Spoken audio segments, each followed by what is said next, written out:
Nobody ever had a thought that came to them from out of the blue. It came to them because of the work that goes on in their cranium command.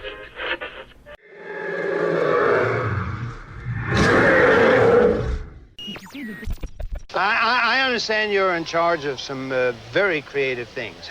I would think that would be terribly interesting. Right you are, for right in there, imagination's everywhere. We're pollinators. We're pollinators. After 30,000 years of time travel, here we are. A truly global community. Networked, online, poised to shape the future of Spaceship Earth.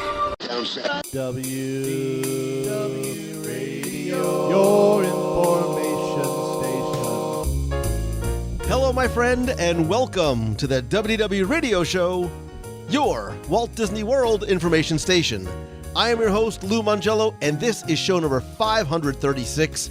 And I'm here once again not only to help you have a wonderful vacation experience when you go to the Disney parks, but I also want to bring you a little bit of Disney magic wherever you are, not just with the podcast, but with my videos, live broadcasts on Facebook every Wednesday night, books, audio tour, blog, special events, group cruises, the WDW Radio Nation, and so much more.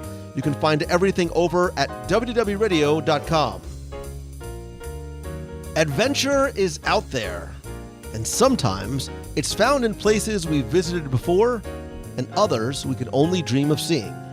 And thanks to Adventures by Disney, we were recently able to do both, as members of our WDW Radio family gathered together in Southern California for not just an adventure, but the making of some dreams coming true. And together, we experienced a very special, unique tour of classic Hollywood, one of Walt Disney's personal favorite restaurants, as well as his studio, private offices, Imagineering, the Jim Henson Studios, the Walt Disney Archives, Walt's actual apartment, onstage and backstage at Disneyland and Disney California Adventure Parks, and a continuing list of surprises. This week, we're going to share our recent trip and invite you to come on a future adventure with us. I'll then have the answer to our last Walt Disney World trivia question of the week, and I'll pose a new challenge for your chance to win a Disney Prize package. Then stay tuned to the end of the show, as I'll have more information about other WDW Radio upcoming events, meets of the month in Walt Disney World, your voicemails, and more. So sit back, relax, and enjoy this week's episode of the WDW Radio Show.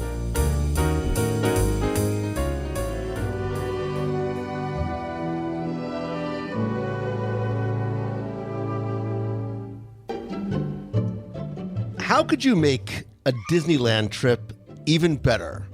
Whether you've been there one time or visit every year, I think like Walt Disney, it's always about trying to plus your experience.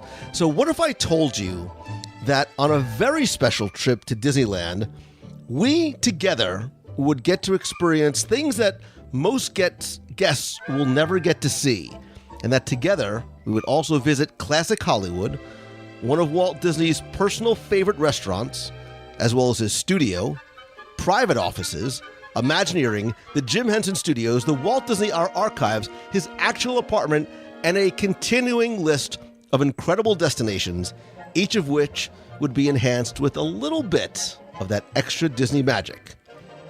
Would that be a trip that maybe you'd like to take? Well, a number of years ago we did, and it was my very first Adventures by Disney Backstage Magic Tour, and I loved it so much that I wanted to do it again. And just a few weeks ago, although it seems like ages, we did just that. A small group of WDW Radio friends and extended family embarked on a true adventure of a lifetime, and this week I want to share that experience with you, and maybe, just maybe, encourage you to join us for a future WDW Radio group trip adventure. And so I'd like to welcome some of those friends and adventurers to the virtual roundtable this week.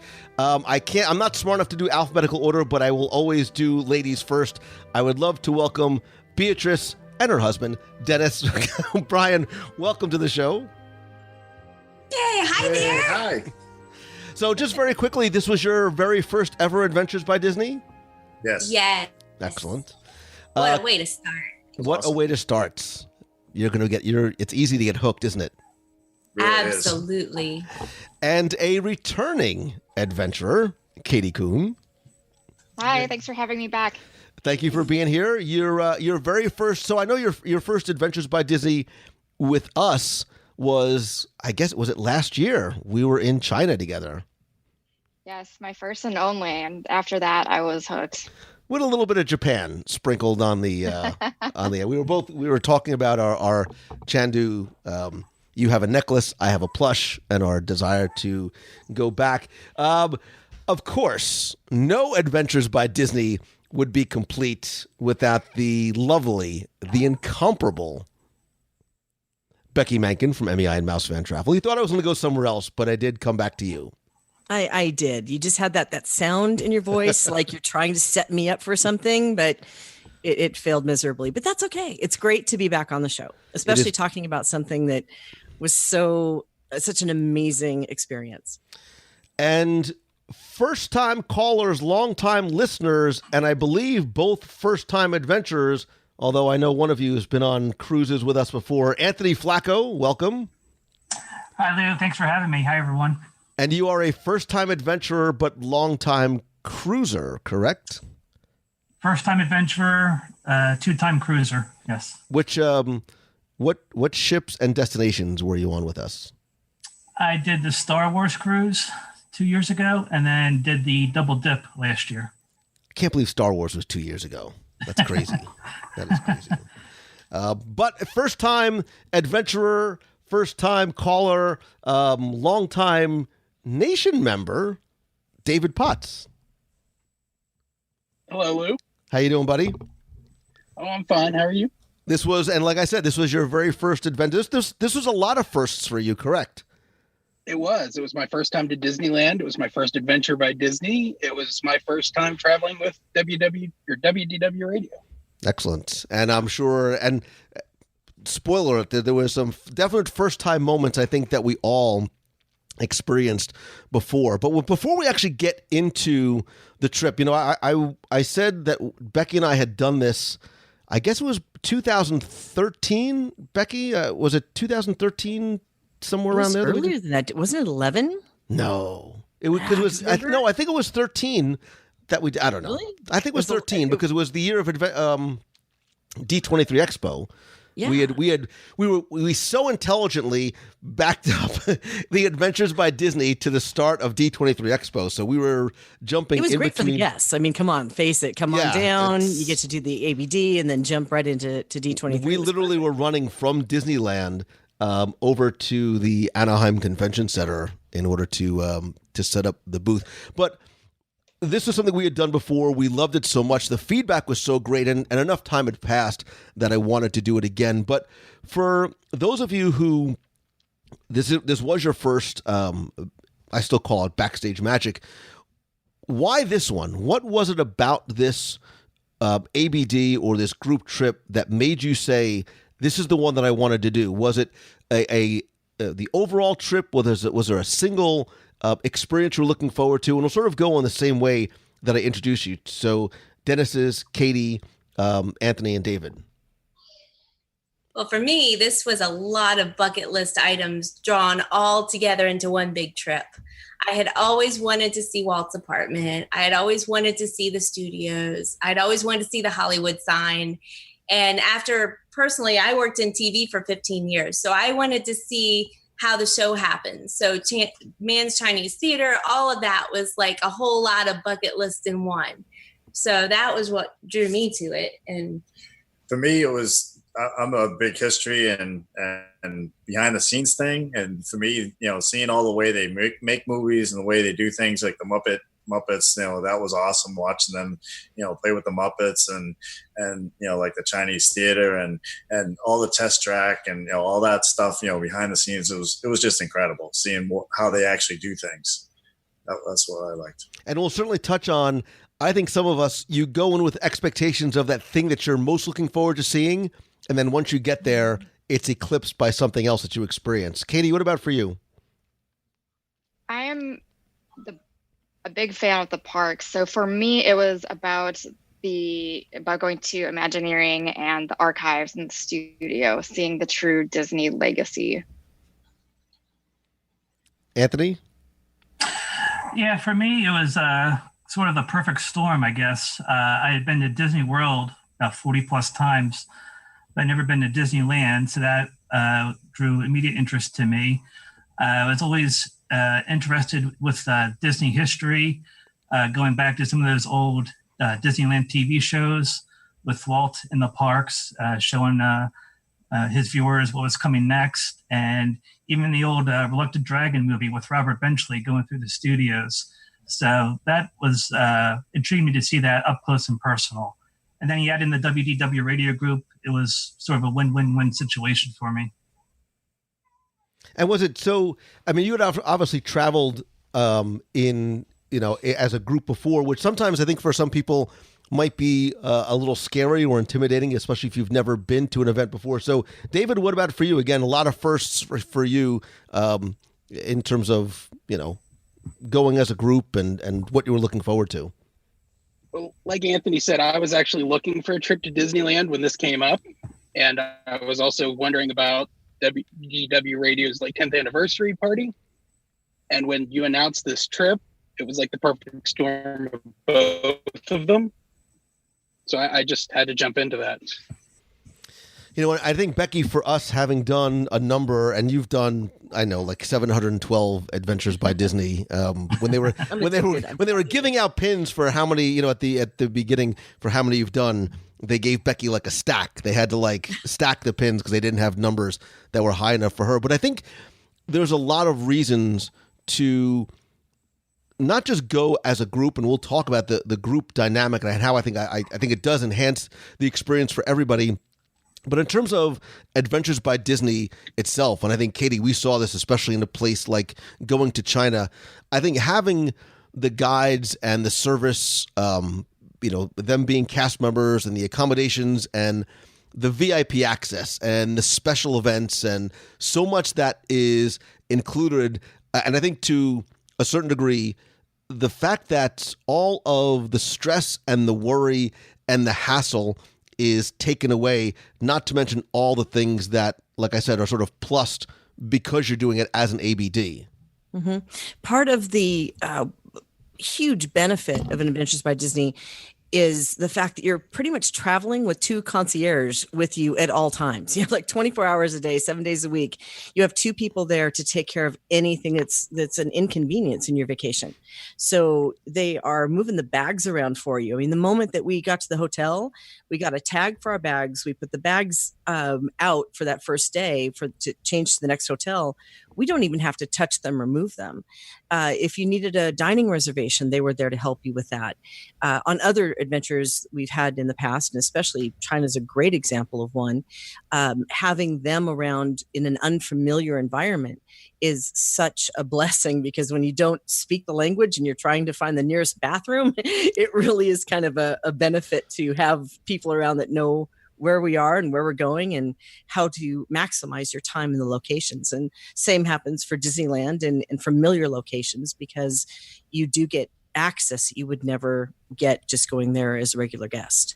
Yeah, there's a lot of things that we'll touch on in terms of what makes an Adventures by Disney special, and as well as some of the things that we were able to do because this group was just WDW Radio friends and family. There was a lot of extra magic that was put on top that I think for us, knowing some of the things that are going to happen that the guests don't know is part of the fun for us. There's this level of expectation in terms of what's in your guidebook and what the website says and what we talk about, but it's those things that we are able to do, and you and your team have done an amazing job of being able to enhance the experience and do things that regular Adventures by Disney guests don't get to do. And we were sort of talking kind of pregame before we were recording. It ended up becoming difficult sometimes to remember what you did the day before, because as the days were going on and you're getting hit with all these different surprises, it was just one thing after another. And I'm so happy I took as many pictures as I did, because I was forgetting some of the things that we encountered all the way. But let's kind of quickly go through a day-by-day chronology of our week-long adventure. Becky, we had actually gotten in a day early. We had checked in. And so, again, one of the things, too, that I love is the accommodations when you do an Adventures by Disney. So we stayed at the Lowe's Hollywood Hotel, which is right next to Hollywood and Highland. We had a chance to sort of go out and explore a little bit. The Walk of Fame. We ate at Mel's Diner, which is just sort of that Hollywood touristy thing to do. But that first day, you arrive in LA, you check into the Hollywood Hotel. Can I just throw something in there really fast? Sure. Before you even check in, Adventures by Disney is providing a transfer for you from the airport to the location. So when you get off the plane and you're heading to baggage claim, there's somebody standing there with a sign with your name on it or an Adventures by Disney tag. So there's somebody right there right away to start taking away the stress. They're going to pick up your bags for you, take it to the car, load the bags, load you, and then you don't even have to worry about getting to the hotel. I loved it. I felt like Becky Menken when I got to the hotel. When there was a little guy with the little sign. I was like, wow, I feel so special. But we do. A lot of us met even before sort of that early welcome dinner. We had an area to check in and meet our guides. And Becky, again, one of the guides we had specifically asked for, because we have had Michael on multiple adventures in the past. You know, all the guides are amazing. He is like exceptional, and Lori certainly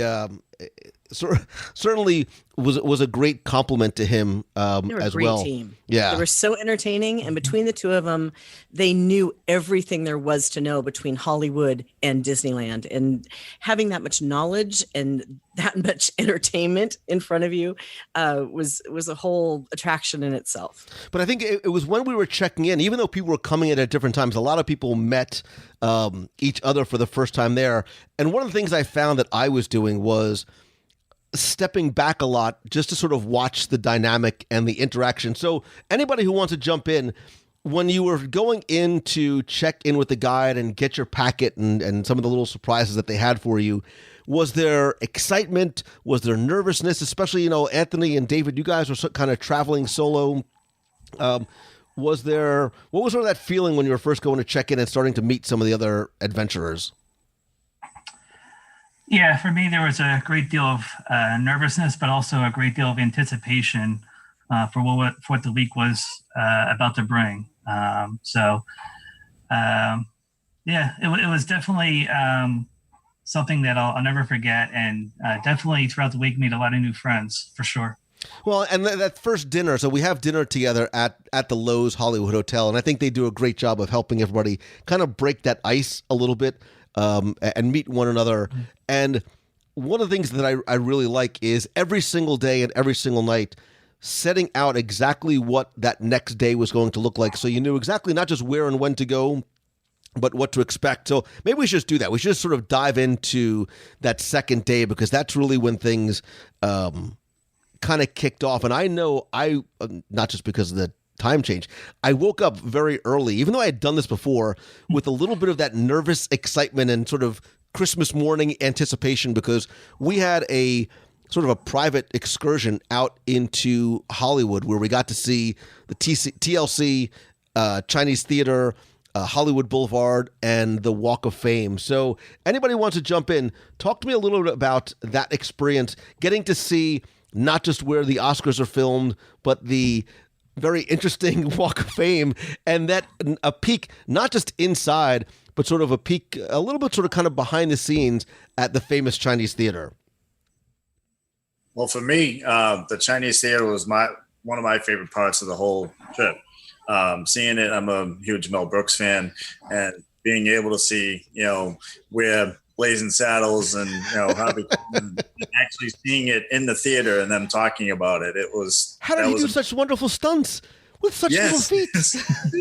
You know, and I actually I was trying to, because I didn't see a ticket booth there. I actually tried to look to see, you know, okay, was this, you know, did they use two sites, because there wasn't a ticket booth anymore. So I actually went back and looked at all the buildings and everything, and they did. There was a ticket booth back when they taped it, but it was just so exciting to see some of the places and even the history of of Bob Hope and all the different stars that put their footprints and handprints there. Clint Eastwood and just so many stars that were there. It's just amazing to me.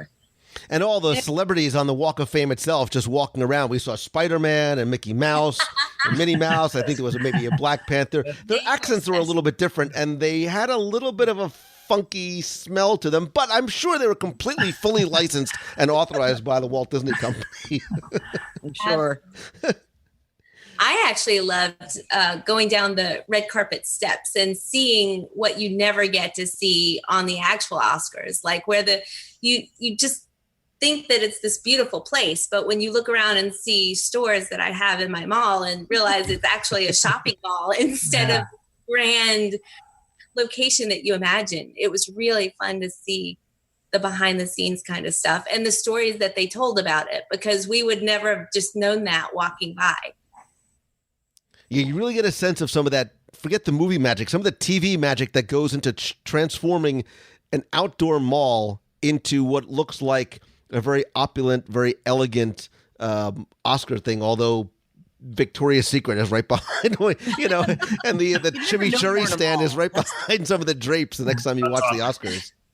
The worst developed mall, it had won an award for the worst design. It's beautiful. I mean, it's beautiful. And actually, Becky, we had a lovely meal at Choishi, the Japanese restaurant, the night before. So, I mean, it's great, but it just doesn't sort of fit where it is. From what you see on TV as opposed to what you see when you're standing there, it definitely is polar opposite. Yeah. Anybody else, any thoughts either on the theater, the Walk of Fame? So was the Walk of Fame itself a little bit of a shock? You have this vision in your mind of what you think the Walk of Fame looks like, and then when you actually step foot on it, it's a little bit different in reality? Well, personally, I wasn't exactly expecting the Museum of Selfies or some of the other interesting attractions that are along the way, including, of course, the people that want $5 to take a picture with you as you walk around. But just the amount of tourist trappiness that happens in one square block is kind of mind blowing. Yeah, it's. I did see. Good. Definitely know when you're in the bubble and out. Yeah, I can tell you. No, I did see Spider-Man use some of Captain America's bad language words. It was interesting. So we spent a little bit of time there and had again, it was nice having the guides take us through there. I actually, I had never been to the Chinese theater before. When we did the original Adventures, and Becky corrected me, it was in 2011. I can't believe 7 years has gone by. We had gone over to the El Capitan Theater, so this was a new experience for me. And I got that sense of place and history. And you talk about an elegant, opulent theater. They literally don't build them that way anymore. Just going in and being able to see the ceiling was wonderful for me. But the whole time I was also thinking about what was coming up next, because we were going to a place that I think for a lot of people was very much an attractor and a highlight, and probably the first place, other than getting a hug from the sweaty Spider-Man, the first place that we had an emotional response come out, and that was heading over to the Jim Henson Studios.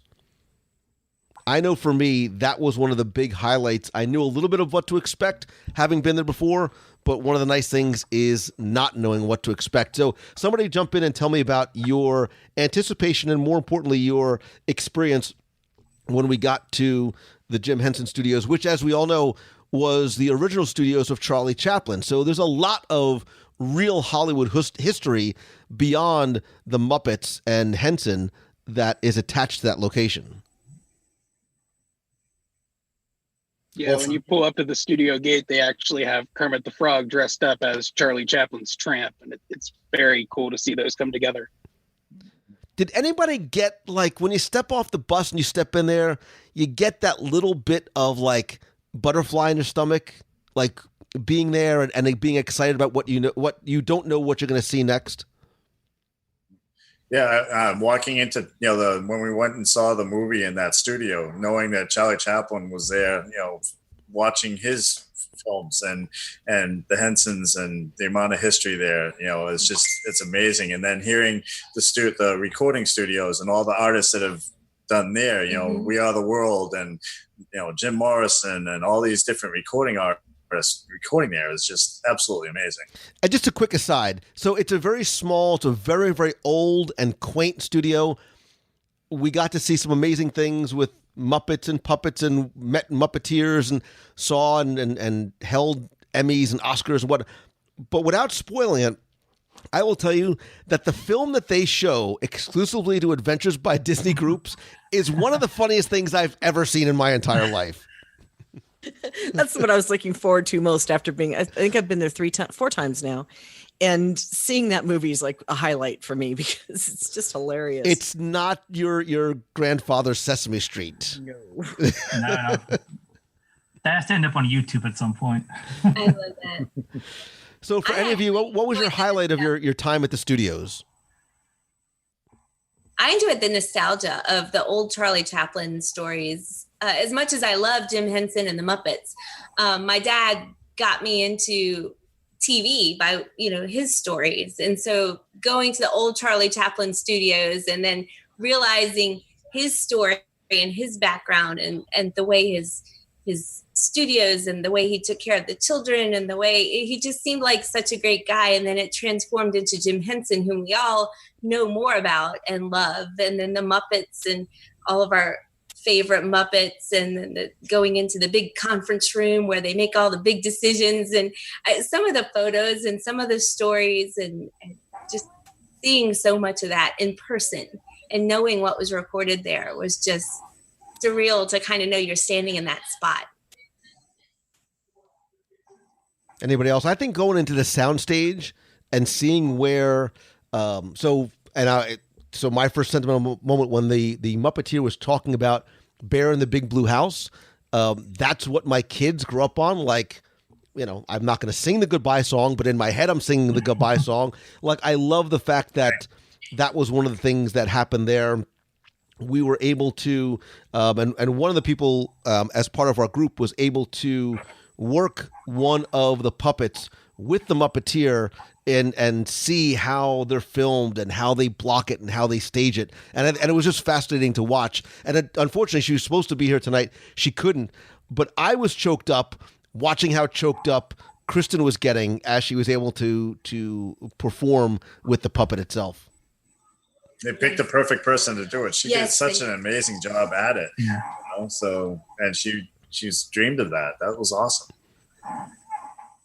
And it was also cool to see the level of care the puppeteer gave to the Muppet she was holding. It looked like she was caring for a newborn child the way she was holding that puppet.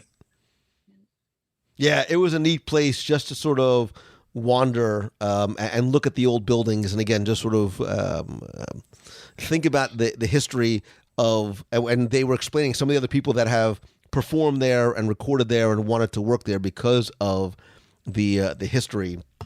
But that wasn't the end of the day. And I think, Becky, this was sort of the first time we were sort of setting the stage for, there were things on the itinerary that they knew was coming, and there were some things that they did not know was coming. And once we got on the bus, that's when the first, the first surprise was when we eventually got there. But one of the things I was excited about, not just because it was time for lunch, was on our previous adventure, we didn't go and visit the Tam O'Shanter, but we went off on our own. 3 or 4 of us went off on our own one night because the Tam O'Shanter was one of Walt's personal favorite hangouts. That's where he would go and spend time with his staff, with his Imagineers. We talk about some of those places where a lot of that creativity and ideation probably happened, and we sat in the booth that Walt sat in. So now it's part of the Adventures by Disney. But again, once we got there and stepped foot into a place that has its significance in the history of Walt himself, that was where one of those first surprises happened. And I personally loved watching the faces of everybody as they came in. As I realized who it was standing there. And I got to tell you, from what you were saying earlier, the hardest part for me is not giving away any secrets and keeping it all in and knowing the surprises are coming. But just like you, I was watching the faces of the people as they were walking in to see the wonderful little pixie that we all know is Margaret Carey standing there ready to greet all the guests for lunch. And it was so amazing to see everybody light up. And there was one gal who was there who her dream was just to meet Margaret Carey, and she had no idea. She was crying. She walked in the door and started crying. Yeah. So amazing. It really was a fantastic moment for me watching. Yeah. So for those of you who are listening who don't know, Margaret Carey was the model that was used for Tinkerbell in Peter Pan. I think now she's about 176 years old, but she's got the spunk and fire of like a 25-year-old. I don't think so. Maybe not 176, but he apologizes, Margaret. He apologizes. I'm saying that as a compliment because she doesn't look it, and she certainly doesn't act it at all. You would never know because she is a little spitfire. So had anybody either wanted to meet Margaret before, was excited to meet Margaret, or because she came in and was showing us some of her personal mementos, and more importantly, was sharing a lot of her personal stories. I loved hearing her 84 years of Hollywood. I mean, that's just those stories coming out of her mouth telling us about her being on Lassie. I mean, just all of the Tinkerbell, Mark Davis, Alice Davis, all the amazing stories and people, and being back in the studio with Walt and the Sherman brothers. And oh my gosh, I mean, she could go on, and I could just listen to her for days. Anybody else? Katie, what was your thoughts when you came in and not just saw your plate of food, but more importantly, when you saw Margaret and got to hear some of her stories? And she gave a signed photo to everybody as well. Yeah, that was a fantastic surprise. The original Tinkerbell, the sassy, the spunky, the jealous, feisty Tinkerbell is one of my favorite characters. So to see the live model reference and to hear her stories was absolutely fantastic. And you're right, she was something. She was so gracious to all of us with her time and meeting and talking to us afterwards. She was really special.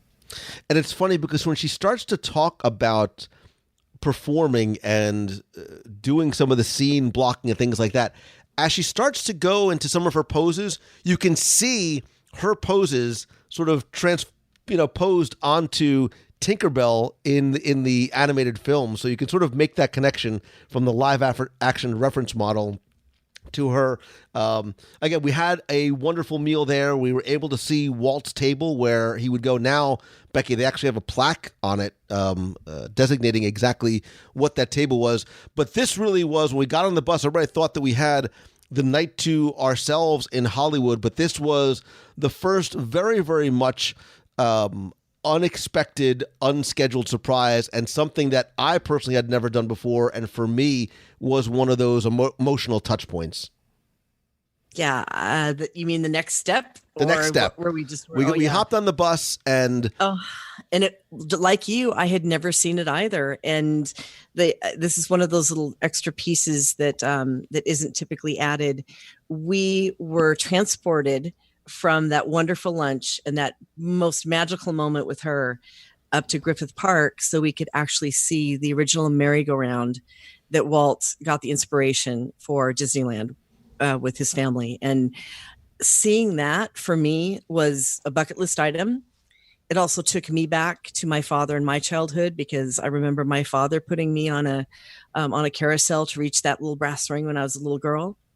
So it was very emotional and amazing to sit on a bench and watch everybody have fun on that carousel, to see the owner who came to greet us. And they actually opened it just for us that day because it was closed that day. So it was open only for us to tour it and to ride it. And to see his passion for the history of that merry-go-round and to try to keep the spirit and the legacy of it alive. It was an incredible moment. I think that's his passion for the preservation of the legacy and being able to ride on the horses and see some of they had a couple of benches there as well. I sort of imagined myself, as Walt watching my kids. But then I got that little sort of, and I went live from here because I thought it was such a unique experience.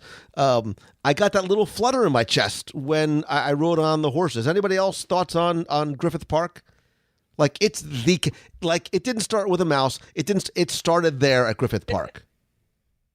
It's such a notorious story that all of us Disney fans, we know it started with Walt taking his daughters on Daddy's Day to the park and watching them on the carousel and wishing, wanting, and thinking, brainstorming about this place where families could enjoy time together. I had been there before, so it was great to go back, but it was so much fun watching everyone's reactions. And it is, for us Disney fans, it's kind of sacred ground. And to actually be on that carousel that he took his daughters to, and to see the bench with his picture as we're going around. Yeah. I'm about to lose it right now, because actually going in a circle around, and it's like Walt is sitting there watching you. And that was where it started. Like I get goosebumps thinking about that moment again, because it was just so special. And I thought it was interesting that they actually had actual horse hair on the tails of each of the carousel horses. There's a level of detail I never knew about. Yeah, it's so well preserved, and the horses they're so beautiful and intricately carved. It really makes you sort of understand and appreciate, again, its place in Disney history. But wait, the fun didn't stop there, because we had lunch and we didn't have dessert. So they took us for dessert to for an ice cream social at Ghirardelli, right next to the El Capitan, which used to be the old, what was it called? It was called like the Disney ice cream shop? Fountain? The ice cream fountain. It was called the ice cream fountain. So they brought us into a private room there and let us pick anything off the menu. Yay. It took us forever just to decide. But I'll tell you what. So here's my one problem with that stop, is that when they give you the menu, they put the calorie count next to all the items. It's a bummer, man. It's a drag. I pretended it was like in Canadian and didn't do the math. Did it stop you? No, I mean, of course not. I gotta, I had to talk about it on the show, so of course I need to have a gigantic milkshake. Oh, and it was so yummy. It was a good way to end the day full of surprises with a little bit of a satisfaction for your sweet tooth. Yeah, I mean, because I think most people probably had the legendary prime rib at the Tam O'Shanter, and this was a nice way to sort of wash that down. But this second night was one that we were able to spend on your own in Hollywood. And I think this is actually, I like this about the Adventures by Disney, is it does give you time, if there are things on your personal bucket list that you want to go do or see or eat, in my case, you can do that. So was there some place for any or all of you that you wanted to go to or visit or eat at that night? And if so, where did you go? Well, I actually met up with someone who I went to high school with, who lives out there and works out there. She's an actress and a producer. So we met for dinner at Mel's. Nice. And I think Mel's is cool, man. It's like one of those places I think you need to check off your list when you go to Hollywood. Mm-hmm. Anybody else go out to eat someplace or do something fun, different? We went back to the Chinese theater, and then we also walked over to which hotel? The Roosevelt. Oh, the Roosevelt. Yeah. Yes, I wanted to see it. Yes, that was incredible. And seeing and it helped that we just went to the Tower of Terror and, talked about that and all the history behind that and the themings there. So it was really nice to see that. Actually, my MEI agent suggested that because she knew that I'd love to see like some of the history stuff that comes back to Walt Disney World. So that was one of the things she suggested, and I just loved it. So that was fantastic. And then, of course, we stopped by the little rocker bar. I had to go see Cabo Wabo. So the night before, the guitars on the wall and check it out, the night before for our welcome dinner, we were at the top in a private dining space at the Lowe's, and I was looking out the window. I saw the Magic Castle, and off in the distance, I see this what looks like a palace up on a hill, and I asked somebody there what it was, and they said, "Oh, that's Yamashiro. It's a Japanese palace that was turned into a restaurant." And he didn't have the word restaurant out of his mouth before I went on to Open Table to start making reservations. So Becky and I took an Uber up there just a couple of minutes, and it literally is a mountain palace. It's this hilltop mansion that these brothers built to house their collection of all these Japanese treasures. And it is it looks like a palace from the Yamashiro province near Kyoto. It was built, I think it was finished in like 1914, 1915. It was this open courtyard, Japanese garden. It was, Becky, like you could probably tell the glow and the smile that I had on my face just being there. First of all, it was spectacular. The view, there was a little shrine out front, but you want to talk about just such an old Hollywood, relatively sort of off the beaten path of sort of being on Hollywood and Sunset Boulevard, but such a nice meal that we had there. Oh, absolutely. The courtyard that you're talking about had that open, very traditional Japanese garden that was so peaceful, sitting next to and listening to the water. And it was open above us, but yet they had some coverings that were making just a little bit of noise as the wind was coming through down in the area. So it was such a nice, relaxing dinner until the end. When all of a sudden, should I tell the story? Okay. We're paying the bill. We've had a wonderful, relaxing meal. We've talked about the 42 things we're going to do now between now and 2025, and we're getting ready to leave. And all of a sudden, the lights dim down to this romantic level. I'm like, okay, we need to get out of here fast. Well, we saw there was a projector that was projecting a blank screen. I'm like, oh, maybe they're going to show like some sort of Japanese movie, or there's like a little documentary about the restaurant. And like you said, as we're leaving, things took a very different turn. Yeah, because they fired up that good old projector, and it was Beetlejuice. Yes. Which I had this wonderful Japanese dinner, and it was just it was very odd. It was, and I don't know if it was maybe because it was a Halloween season thing or something, but it was very sort of disruptive from the wonderful like peaceful Japanese music and the koi pond and the Zen garden, and then it's Beetlejuice. Right. Which I would have loved to have stayed and watched because I dig that movie, but I had eaten my 18th mochi by that point and was ready to explode. And we had an early day the next day because I think for a lot of people, day 3 was something that was physically or mentally circled on the map, because this is the day that we visited not just Imagineering, but the Walt Disney Studios and the Walt Disney Archives. And this one was surprise after surprise after surprise. And just when you thought it couldn't get any better, it kept on getting better.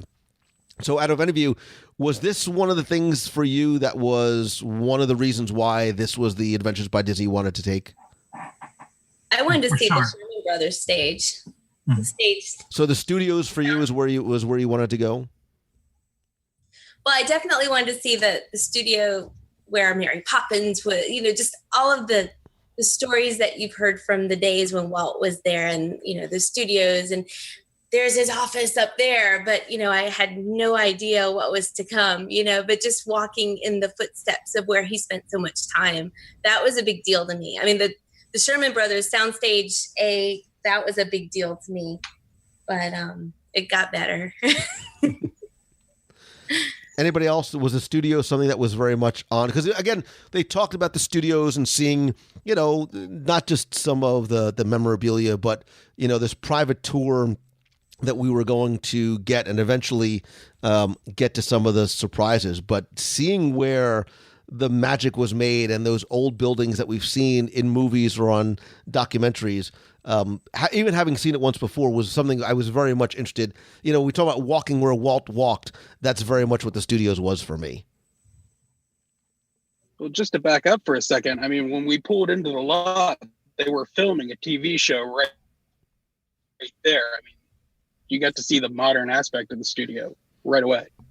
Yeah, they were filming an episode of Blackish, and then we went to the commissary and ate at the commissary for which, sort of just, again, being in that space for me was neat. And there was sort of that, who's going to walk in, who's going to be here, and seeing some of the old buildings was a thrill. But we broke up into groups and got a guided tour of the studios themselves. Any thoughts in terms of what you saw, what you were feeling as you were experiencing it?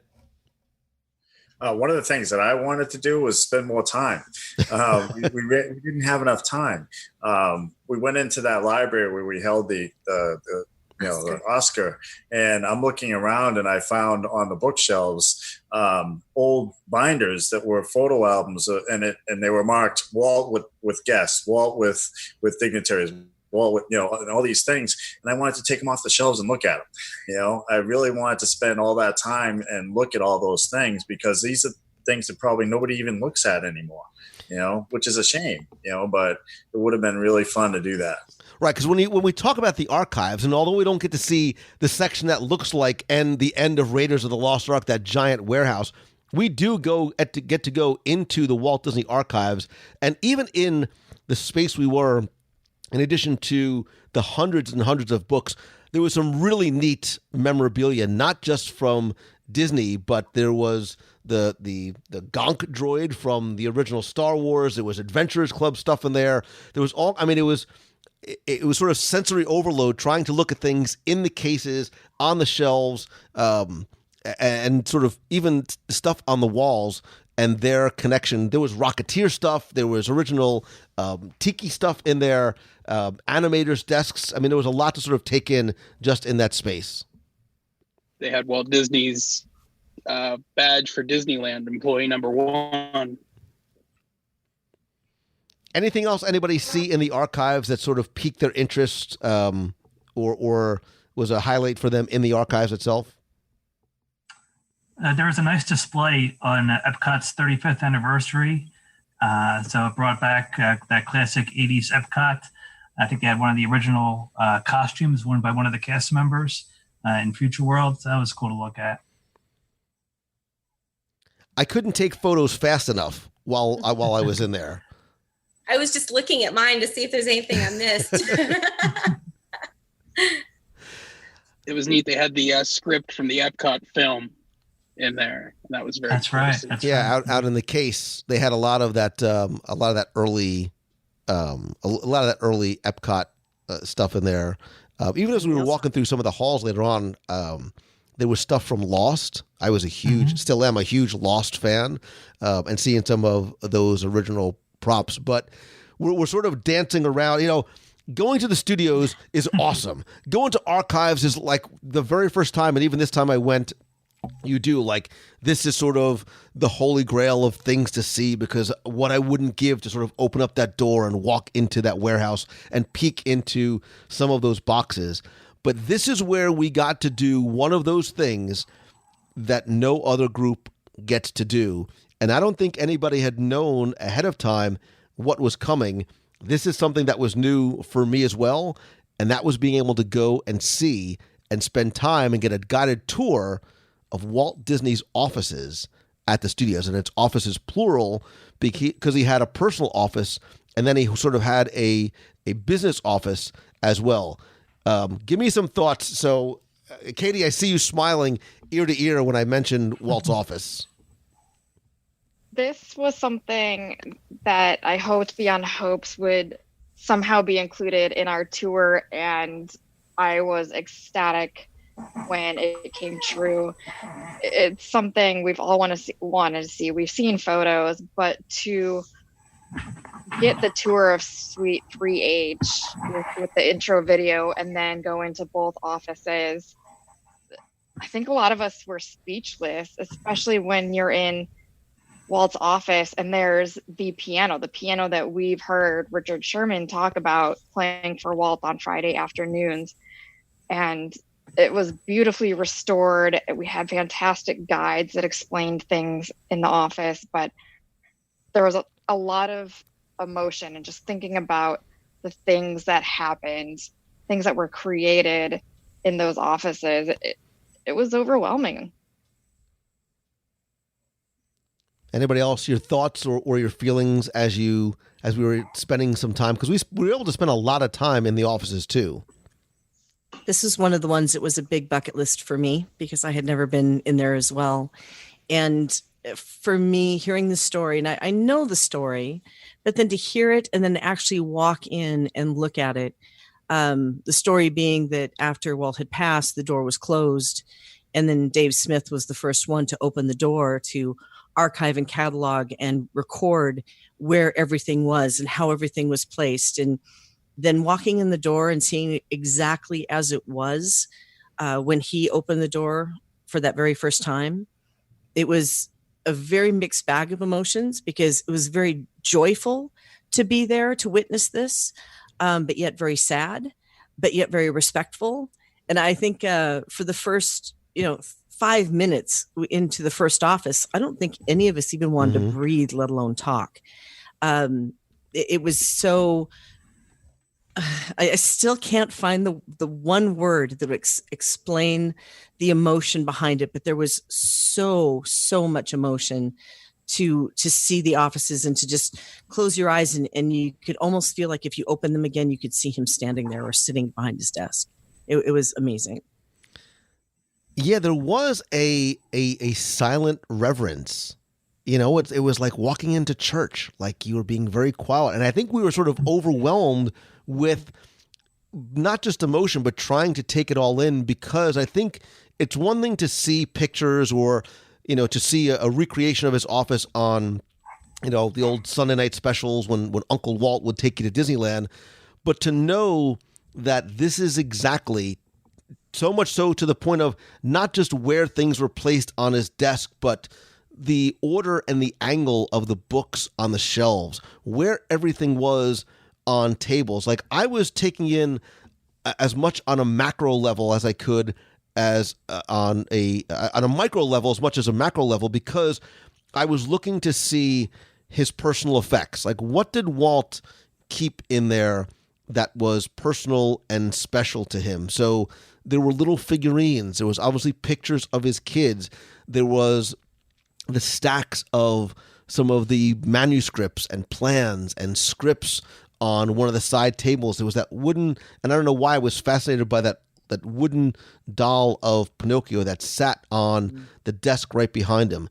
Some of the framed pictures of people that were not family. There was a photo, I couldn't read a lot of it, but it looked like it was a cardinal, like a priest cardinal, that had signed something to Walt back from the early 60s. So I was wondering, I was imagining Walt in having to choose, why we put what we put in our offices, why some of those things were special to him. And then when you look at those desks and you see his personal effects, forget walking where Walt walked. Like, this is where Walt worked. This is where he spent his time. Like, I'm like, come on, Walt, like, give me some of that good juju, man. I wanted to, like, suck in all the, suck in everything that I could from it.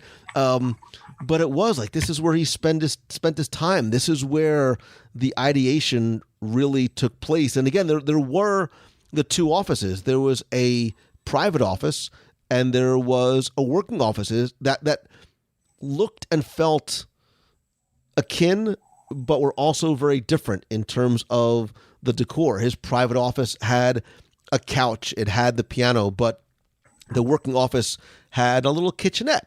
And, I'm sure Walt and some of his pals, may have taken in a coffee or a cocktail or six while they were in there. But, even like the picture of Walt in there making a salad or making whatever it was, looking very relaxed, and some of the effects that he had in there as well.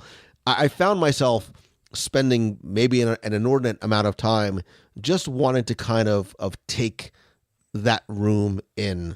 This was a much more, when I think back, this was a much more profound experience for me than I thought it would be when Becky and I were first talking about it.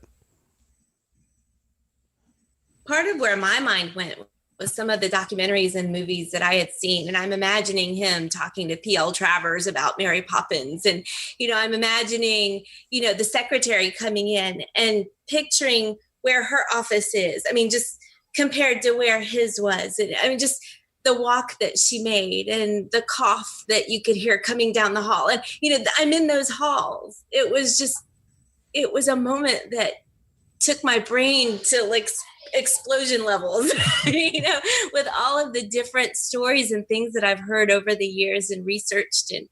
And I was standing there and looking out the windows that he looked, and the mountains of, California, just every inch of it. And it didn't help my heart right there to see Christopher Robin outside, which is, I'm the big kid that grew up and loved Winnie the Pooh, and like I didn't grow up. I was saying, I'm not sure about the growing up part, but I know you love Winnie the Pooh. But to look out those windows and see the studio there, and to imagine all of those things of the walk that she made, the secretary to bring dignitaries into him. And it was just a moment that you can't, I still get goosebumps thinking about it. And I'm, trying not to cry right now, because it took us to all of those days and those memories and the stories and the Feed the Birds and the, just imagining the songs coming out of that piano.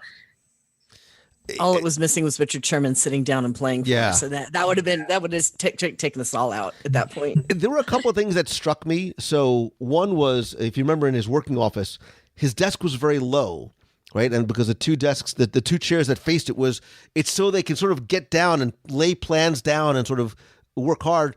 But on three corners of this desk were ashtrays. And I'm like, come on, man. If you just would have cut out a little bit more chili, a little bit less cigarettes. But it was also the phone. Like, I remember, I don't know why, not just because it was a rotary phone and most of the people on the tour probably didn't know what that thing was.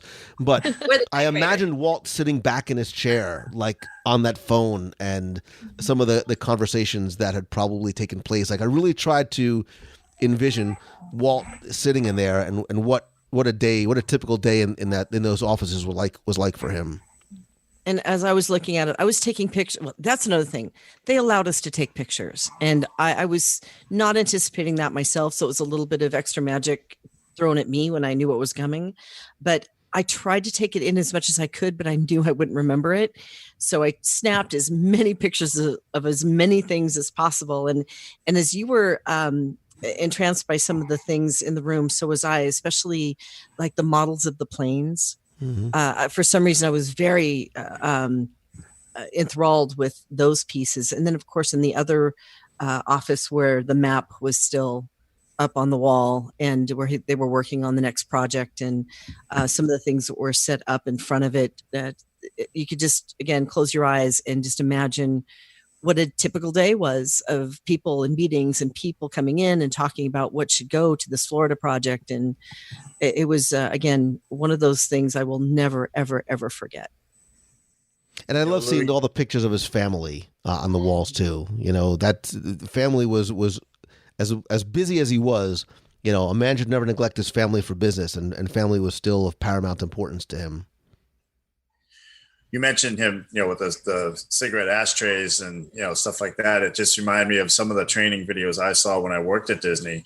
And one of the things that they would tell us, was, back when I started at Disney, you couldn't have facial hair, and they didn't want smoking. And it was always, he was like the father, he would, say, do as I say, not as I do, but he instilled that, but he also was very firm and very fair in everything that he did too.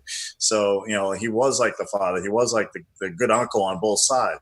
So it's just amazing how well he did everything that he did do. Yeah, from there, we had gone out to the Legends Courtyard where all the handprints from the Legends was. One of the things I love about the Legends Courtyard is not just getting a look at the Team Disney building, but there's a replica of the partner statue there, but it's not up on a high pedestal. It's one that you can get up on and touch and take photos with. It was blaringly, wow, that gets really hot in the California sun. But I remember standing, I stood behind Mickey because I was feeling fluffy that day, and Walt's bus was sort of full of cobwebs, and I felt like I needed to sort of clean it off because I wanted it to be clean. And I don't know why. Like I remembered that I'm like, well, no, like, you know, this is supposed to be neat and clean because that's the way Walt would have wanted it. And again, it was from there that we had gone into the Frank Wells building to go and visit the archives before hopping back on the bus for the next leg of our journey, which was to head on down to Disneyland. But did any of you feel, as much time as we spent there, like you could have just spent all day at the archives and the studios, just sort of, oh, wait, I almost forgot. We got to go shopping. How could I forget? We got to go shopping. And this, for me, just from a personal perspective, this was, and there was multiple times on this trip that I sort of felt like the dad. And what I meant by that was when they told you that you were able to go shopping at the studios, everybody's eyes lit up. And mentally they're going, do I have enough credit? Can I actually, because I know I'm going to... Watching you guys go into the studio store was like taking my kids to Toys R Us. Like on Christmas, like just go in and have at it, because that's what it was. I mean, you guys were sort of just wide-eyed and so happy just grabbing stuff off the shelves. Anybody get anything really cool or blow their credit card out when they got to... We got the Norman Rockwell, actually Mickey painting himself, and it was Walt, because I felt I had always loved that, but I always wanted that, but thought it was just perfect to get it there. So I was glad I waited the decades and got it there. That does make it more special when you get it from the studio. I think I don't remember what I bought there. I think I got at least a couple of jackets, at least a shirt or two, they had cast member pins that they let us buy, which was, I think, David, you did too, didn't you? Isn't that you that got it? Somebody else got them too that was right in front of me. I got the whole set. Yeah, it's like, and I wouldn't have bought them unless you had, because it's like, oh my gosh, really? We get to get those? Because I assumed that we couldn't. And they were very gracious and opened up pretty much as much of the cast things as they could to us, which was really cool. I got a few things, but she doesn't know, so I don't want to. You mean you got them for her for the holidays is what you're trying to say. You're right. Yeah. I still haven't seen what's in that bag. Christmas. It's not Christmas yet. Did anybody, other than Becky, have to buy another piece of luggage to bring home all the stuff that they bought on this trip? Well, you gave us a piece, so we didn't need it. That's true. They gave us a duffel bag, yeah. That's true. You got the ABD duffel bag. So, as much as we loved the studios and the archive, again, the day just kept on getting better and better and better. From there, we went over to the Grand Central Air Terminal, which was at one point a working air terminal, for lunch. And it was an enjoyable but frustrating lunch because we knew that Imagineering was next. And I'm like, come on, eat fast. We got to just go. And we broke up into groups. And from there, went over to multiple buildings at Walt Disney Imagineering. And unfortunately, we weren't able to take any photos. And and we're going to talk about the thing that we saw, but talk about your experience at Imagineering, because there we got to see places like the Imagineering Library. We got to see some short documentary films. Who wanted to go at one point into some of those rooms and just open up a drawer? Like there were drawers that said, Magic Kingdom Fantasyland, and imagined the original artwork and some of the sketches and stuff like that was in there. Anybody sort of jump in and tell me about your experience and your thoughts literally walking through the halls on our guided tour of Imagineering? Yeah, that vault in the library area, that had some really cool stuff I just wanted to tear into. If I remember correctly, there was some stuff about some old World Showcase pavilions that never made it to fruition, and I would have loved to see what was in those binders. Anybody else? Or is it so hard to remember because there was so much you saw that was then eventually eclipsed by the way that the day ended? Well, it depends on how the day ended. For Well, there was like 3 awesome things that happened. I in know. Imagineering. So let's because I know that everybody's thinking about the thing, but we were able to. There's several things within the thing. Right. So let's get to. So all right, let's start with. So I loved the library. I loved it. But so let's talk about the dish and what exactly the dish is. So way back when Imagineering would conceptualize and start to execute on an attraction, they would build a small scale model of it. They would actually build it, a few feet off the ground, so you could actually sort of walk through it. So you'd get sort of that first person perspective as if you were in your boat or your bateau or the perspective of the person who'd be riding. But it would be obviously a much more miniaturized version. For years they did that, and I think they still do build those models. But now, thanks to modern technology, they're able to use the power of technology to really enhance and get a better understanding of what that experience is going to be in terms of virtual reality and augmented reality. And the dish is basically a large room that's sort of a 270 degree-ish, 360 degree-ish screen on the walls and floor that will give you a virtual walkthrough of a park, or as we were able to do, sort of a virtual ride-through of an attraction. You put on virtual reality headsets, and we were able to sort of walk through Magic Kingdom and then ride through an attraction. So anybody share your thoughts about your time in the dish? I felt like I was going to plunge to my death. Okay, that's not how to sell the idea of the dish, because it felt so real, is what you mean. Okay, because remember, what they did was they allowed each of us to put on the VR, and you walked into this wonderful land of whichever you were doing. And of course, we were in the Magic Kingdom. And they were able to then, from the center perspective, show you places and let you walk into things or off of the edge of things. Like I actually walked off the edge of being at the top of the castle, and it was so realistic feeling. You really did feel like you were walking off the edge of the castle and that you would plummet to your death. It was freaky how real it was. Like you were sort of like reaching out in front of you to try and grab onto a railing that did not exist. Yeah, your fight or flight takes over in 2 seconds flat when you're like, I can just walk. What do you mean you can just walk? There's no way. Your brain takes over in that virtual reality scenario, and you really do feel like you're there. It was incredibly cool. And then, of course, we got to do the ride as well, to experience it from sitting. But if you're from your perspective, you feel like you're actually tipping to the right or to the left or up or down. It was very realistic and very cool. And one of the technologies that I really appreciate about it is that they can now do a virtual reality of a proposed hotel room.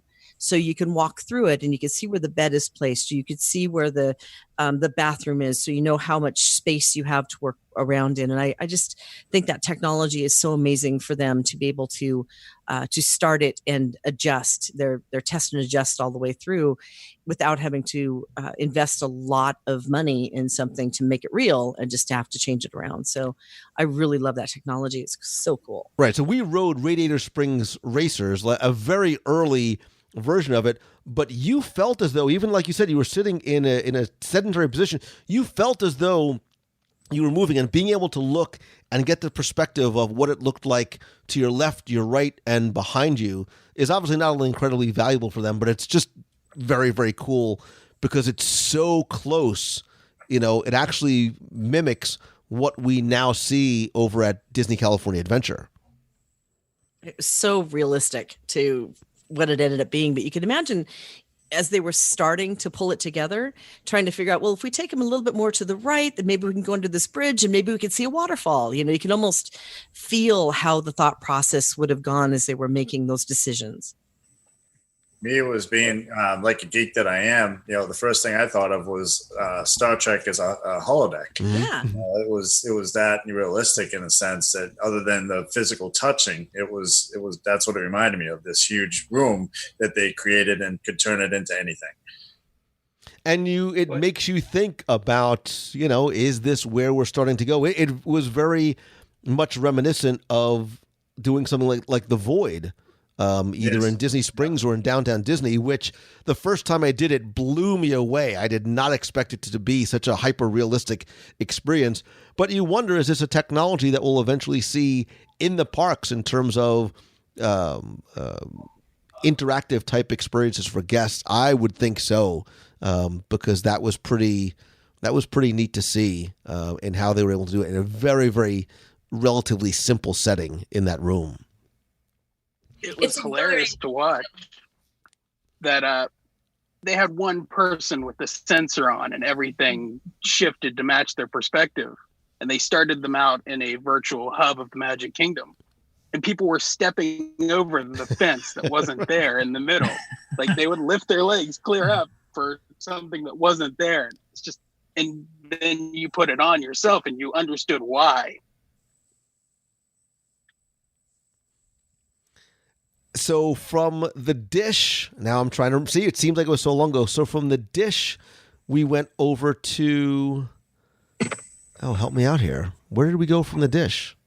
Well, we did the dish after the library. Right, we went over to the library. But there was something else we saw there. We went over to the sculpture shop. Sculpture room. Right, yeah. went to the sculpture room, which again, unfortunately, you couldn't take any pictures, but there were hundreds of statues and maquettes and early and late mock-ups, as well as finished products of audio animatronic figures and props from throughout Disneyland and Walt Disney World, as well as small little vignettes of what the full versions would look like. There were so many cool things to see, from classic Mickey Mouse to the Snow White statues to Figment. I sort of gravitated towards a small vignette of the Country Bear Jamboree stage that was off in the corner. We saw a quote-unquote naked early audio animatronics figure, as well as some of some of the Blaine Gibson president sculpts and things like that. Anybody have any thoughts about what we saw, what we learned, and maybe even some of the personal things that you saw there that connected with you in the, for lack of a better word, the sculpture room? The first thing for me was them telling the story of the Snow White and the Seven Dwarfs, on how they originally didn't have a quote unquote invoice because they were afraid that Walt would find out how much they cost. that was awesome to me. And that the scale wasn't exactly right. And one of the first things they noticed is, Snow White's not tall enough. So Walt said, "We'll make it happen," and they did. They put Snow White up higher, and you go up and see it, the next, couple of days later, and it's like, wow, okay, I understand now. So it's really cool to do that. Anybody else? And even was there a figure in there that you just wish you could have put in your pocket or taken home and kept for yourself? All the Haunted Mansion stuff. Yes. Oh, those are so cool. There's like 3 shelves that are nothing but Haunted Mansion little figurines. I have some shelf space right behind me. It would be great for that, in case anybody did grab one. I would have taken any of the Figment statues. Yeah, and it's amazing when you're because you're able to obviously get very, very close to them when you see the level of detail and the incredible artistry that it takes to create them. But look, let's talk about the giant elephant in the room, because one of the when we went into the library and you saw the thousands upon thousands of reference books and magazines, it's incredible what is at their disposal to obviously make sure everything is completely accurate. But when we went into that archive room where there was row after row and drawer after drawer of what we imagine are those original sketches of Fantasyland, those original plans for Epcot, I wanted to just open one of them and just see what some of those looked like. We saw a short presentation from one of the Imagineers. And then I think calling it the grand reveal is not really, it's almost an understatement, because they slid away from the front-facing wall in front of us. They revealed the sketch. They revealed the drawing. We know the story of Walt taking that original drawing to the bankers to sell the idea of Disneyland. There was a replica of it on display at D23 4 however many years ago. This was it, man. This is the one that Walt sat down over the weekend and, from his mind, those drawings were put down on paper. When they slid that away, one of you said this before, the air came out of the room. I mean, there was like audible gasps of breath seeing that gigantic sketch in front of you. Give me your thoughts when you saw it. Anybody, just bark them out. I think I nearly dropped an F-bomb. Yeah, it was that majestic. It was just took your breath away as soon as they moved that partition over, and there it was staring you right in the face. It was outstanding. When you were close to it, you could see all of the individual pencil lines and the indentations, and you couldn't help but think about that weekend and imagine Walt and Herb Ryman like pouring over that map, and how incredibly talented is Herb Ryman for pulling that map off. It. The detail was incredible. Seeing it in person, it's a work of art. I mean, it is. We talk about expensive pieces of art and work of art. And it's one thing, I think, and this is what I sort of took away from this. It's one thing to see a movie or a picture or a video of a beautiful piece of art, right? Whether it's the Mona Lisa or whatever. This is a work of art. And it was interesting because in our group, we were divided into two small groups. Because, again, our ABD was only limited. We were, what, Becky, 34? 36. 36. So they broke us into two groups, and there was almost sort of, again, that sense of reverence. Like, we were sort of backing off away from it. So we did. And I'm like, I don't care. I got my little face, like a little kid, pressed his face up against the glass. I wanted to see, Katie, to your point, I wanted to see those pencil marks. I wanted to see the indentations. I wanted to sort of know that this is the one that literally, it was hand pressed, pencil on paper, and to see the detail and the shading and the intricacy and just how close that original weekend sketch ended up becoming to the place that we would walk on just hours later was fascinating to me. Well, the part that got me, because I knew it was coming, obviously, and I do want to make sure everyone realizes that that's not something that's on the normal ABD going into the library. This was something that was special just for us. So if you're booking an Adventures by Disney, this is not something that would be included in a regular tour. But what got to me is after looking at that, and I've seen it several times when it's been on display in places, but there's one thing I forgot. And I was standing there and they were showing us the picture, and they were talking about the detail and about the legacy and the history. And then he told us about the part where they had used certain paint so that it would glow at night. And when they turned off the lights and hit that black light, and it just illuminated from a park from day to nighttime, I had forgotten that it did that. And it struck me like a ton of bricks in the back of my head of just the sheer beauty of that piece of art. And again, the air went out of the room, and that feeling of being in front of something very sacred to its history.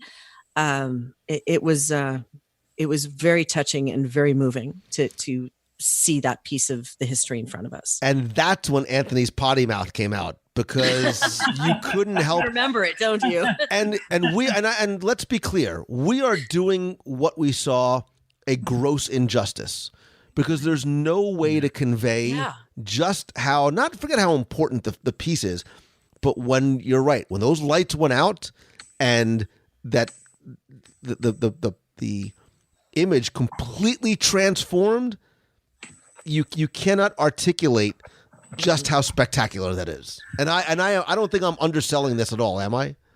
No.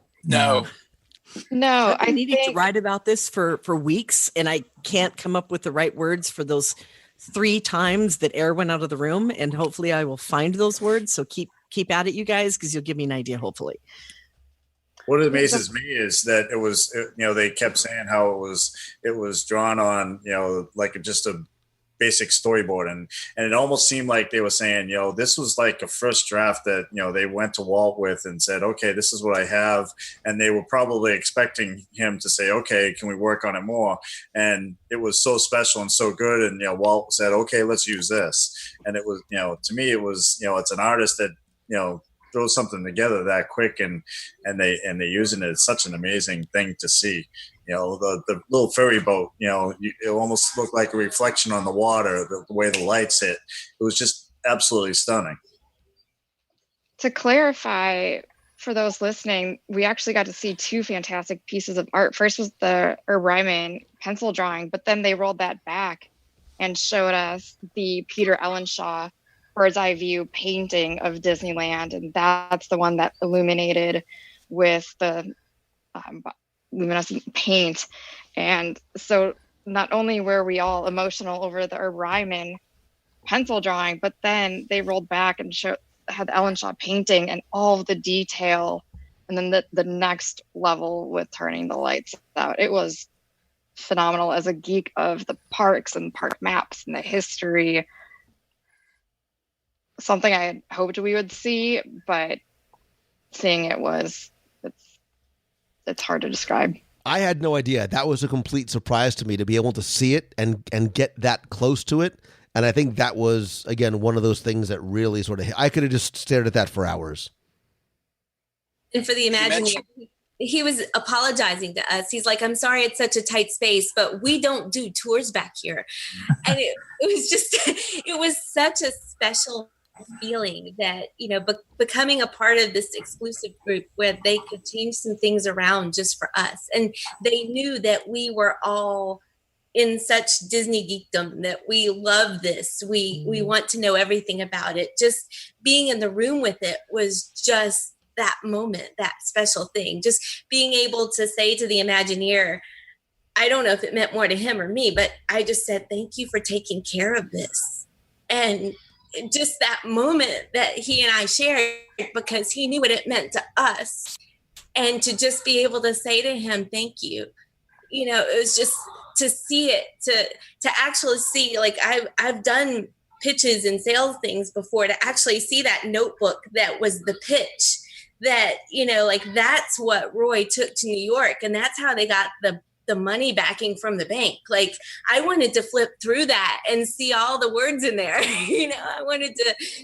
That was just unbelievable. I could not even imagine anything that special. It's just a shame that it is, locked up in this warehouse that no one really ever sees.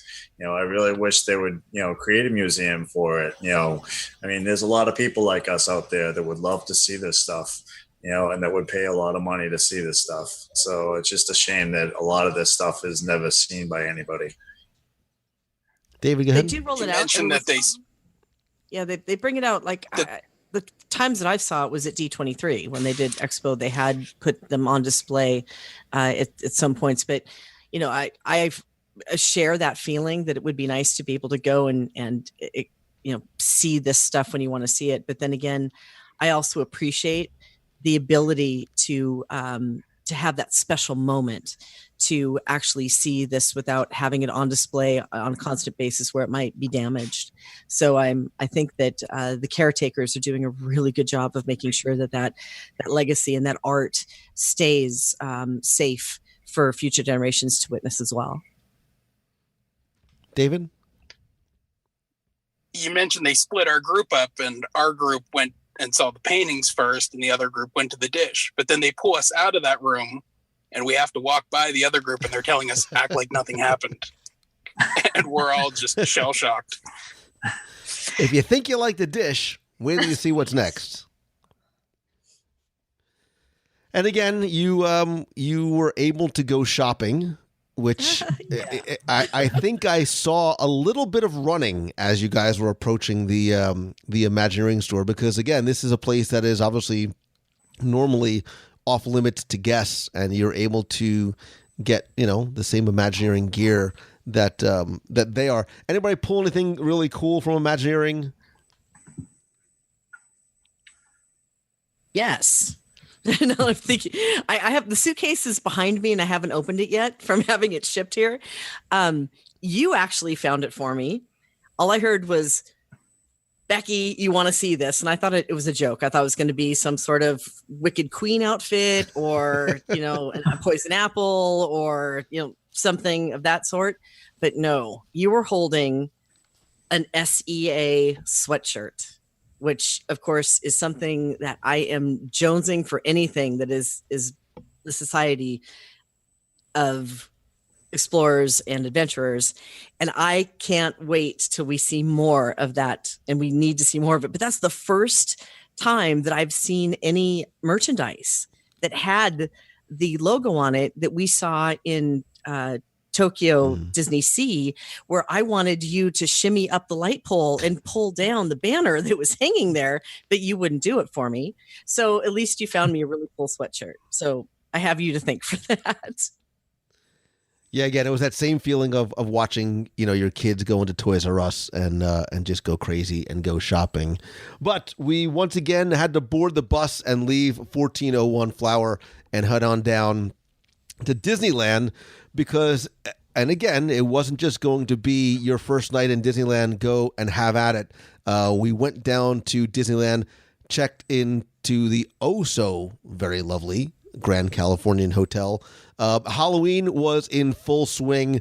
I love the decorations and the giant Oogie Boogie pumpkin in the lobby.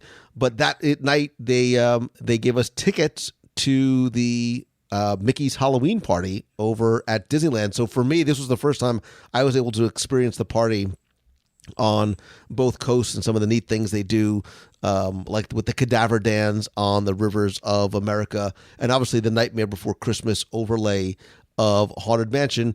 And again, there is that extra special touch that we were able to get, that doesn't not only happen for regular guests, obviously, but doesn't happen on normal Adventures by Disney tours, which was to hear from and I'm going to obviously get his title wrong, the show director, the show creator, show producer, Joe something. I don't remember his name. It was late, and I did not have enough Reese's Peanut Butter Cups that night. But before we went in for what would be the final ride of the night, he explained the history and the backstory and the details and the gingerbread house, things to look for on the attraction. We rode and then came back out and were able to spend more time with him after the park had closed for a little bit of Q&A. So once we got to see that, we were able to talk to him a little bit more. I know for a lot of you, this was the first time you guys saw the Nightmare Before Christmas overlay at the Haunted Mansion, yeah? Yes. What did you think, Anthony? I thought it was really cool. Yeah, just and this is my first time seeing the Haunted Mansion in Disneyland, obviously, as well. So just walking up to that building and seeing the decorating for Halloween with the Nightmare Before Christmas, and then stepping inside, it was pretty much a whole new ride experience for me. Anybody else? Thoughts on the Nightmare overlay? I had seen it about 8 years ago, and I agreed with Joe. They keep adding things, doing things that I didn't see before. The first time I went in it, Sally wasn't there. A couple of the things that weren't there, and it just kept getting better and better. And we went on it probably 4 times. Yes. Just because I'm a huge, my birthday's Halloween, and I've always been a fan of that movie. So it was just amazing to see it again. So. And it was fun talking to the Imagineer, because then his name is Joe, and then you start looking for Joe's inside there on the boxes and on the labels, and then you're like, oh, that's him. There's our guy. So, it was just the extra little touches and all the details that he explained. Yeah, I really liked being able to compare and contrast the Disneyland Halloween party versus the Walt Disney World and eat all of the snacks along the way. But it was a late night, and it was also an early morning because, again, as part of the adventure, we were able to get early access into Disneyland. When I say before the park opens, I mean there's nobody in Disneyland. Main Street USA was exclusively ours. It was very fun and interesting to see how many and how creative many of you got with your I'm going to lay down right down in the middle of Main Street USA and do your Becky pose. Do the Becky pose. Do the Becky pose, sitting Indian style in front of that. Part of the reason why we were able to do that was we were able to be greeted by one of the Disneyland ambassadors, take some cool pictures in front of the castle. And the 360 one we took came out awesome, by the way. That was great. And then had breakfast over at the Plaza Inn and got visits from like 20 different characters. Like it was a cavalcade of characters and an oh so very delicious breakfast as well.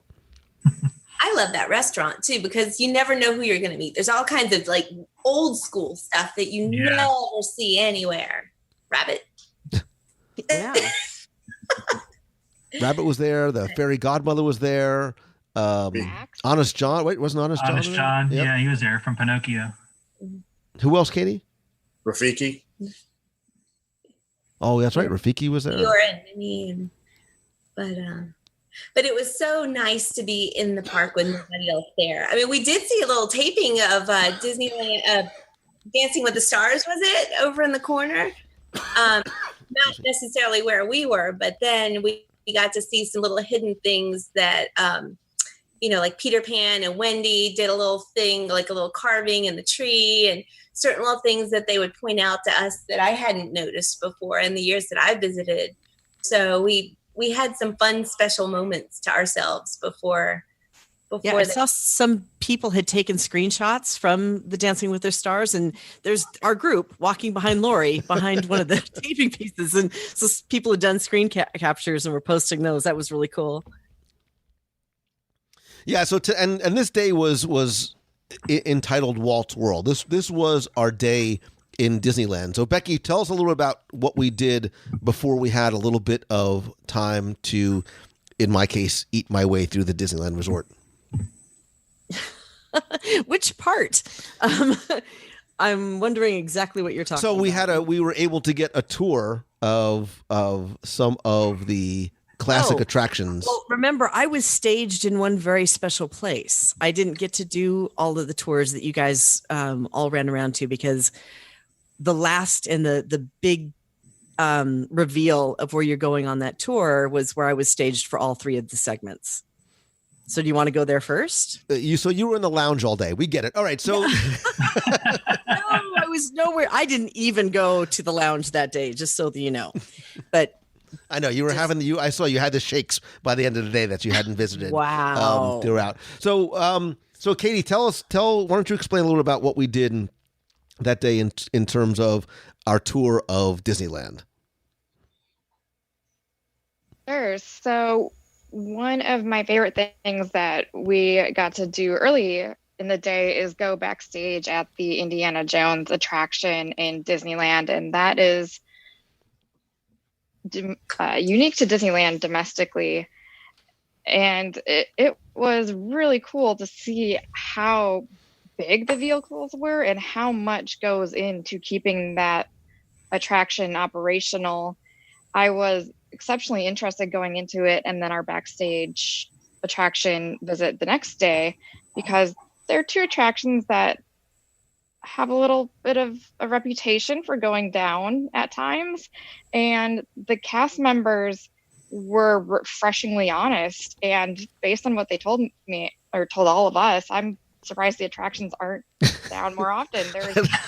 I'm surprised the attraction actually works, considering how complex they really are. So much that could go wrong, and but we just know the ride experience. So it was really great seeing that backstage, kind of the backstage magic that makes it happen for us as guests. And all of the cast members that we spoke to were so knowledgeable and generous with their time. So that was a highlight of that morning at the park. And you don't realize how big that vehicle is until you're standing next to it. No, they're huge. Yeah, and just how complex of a ride system and mechanism it really is.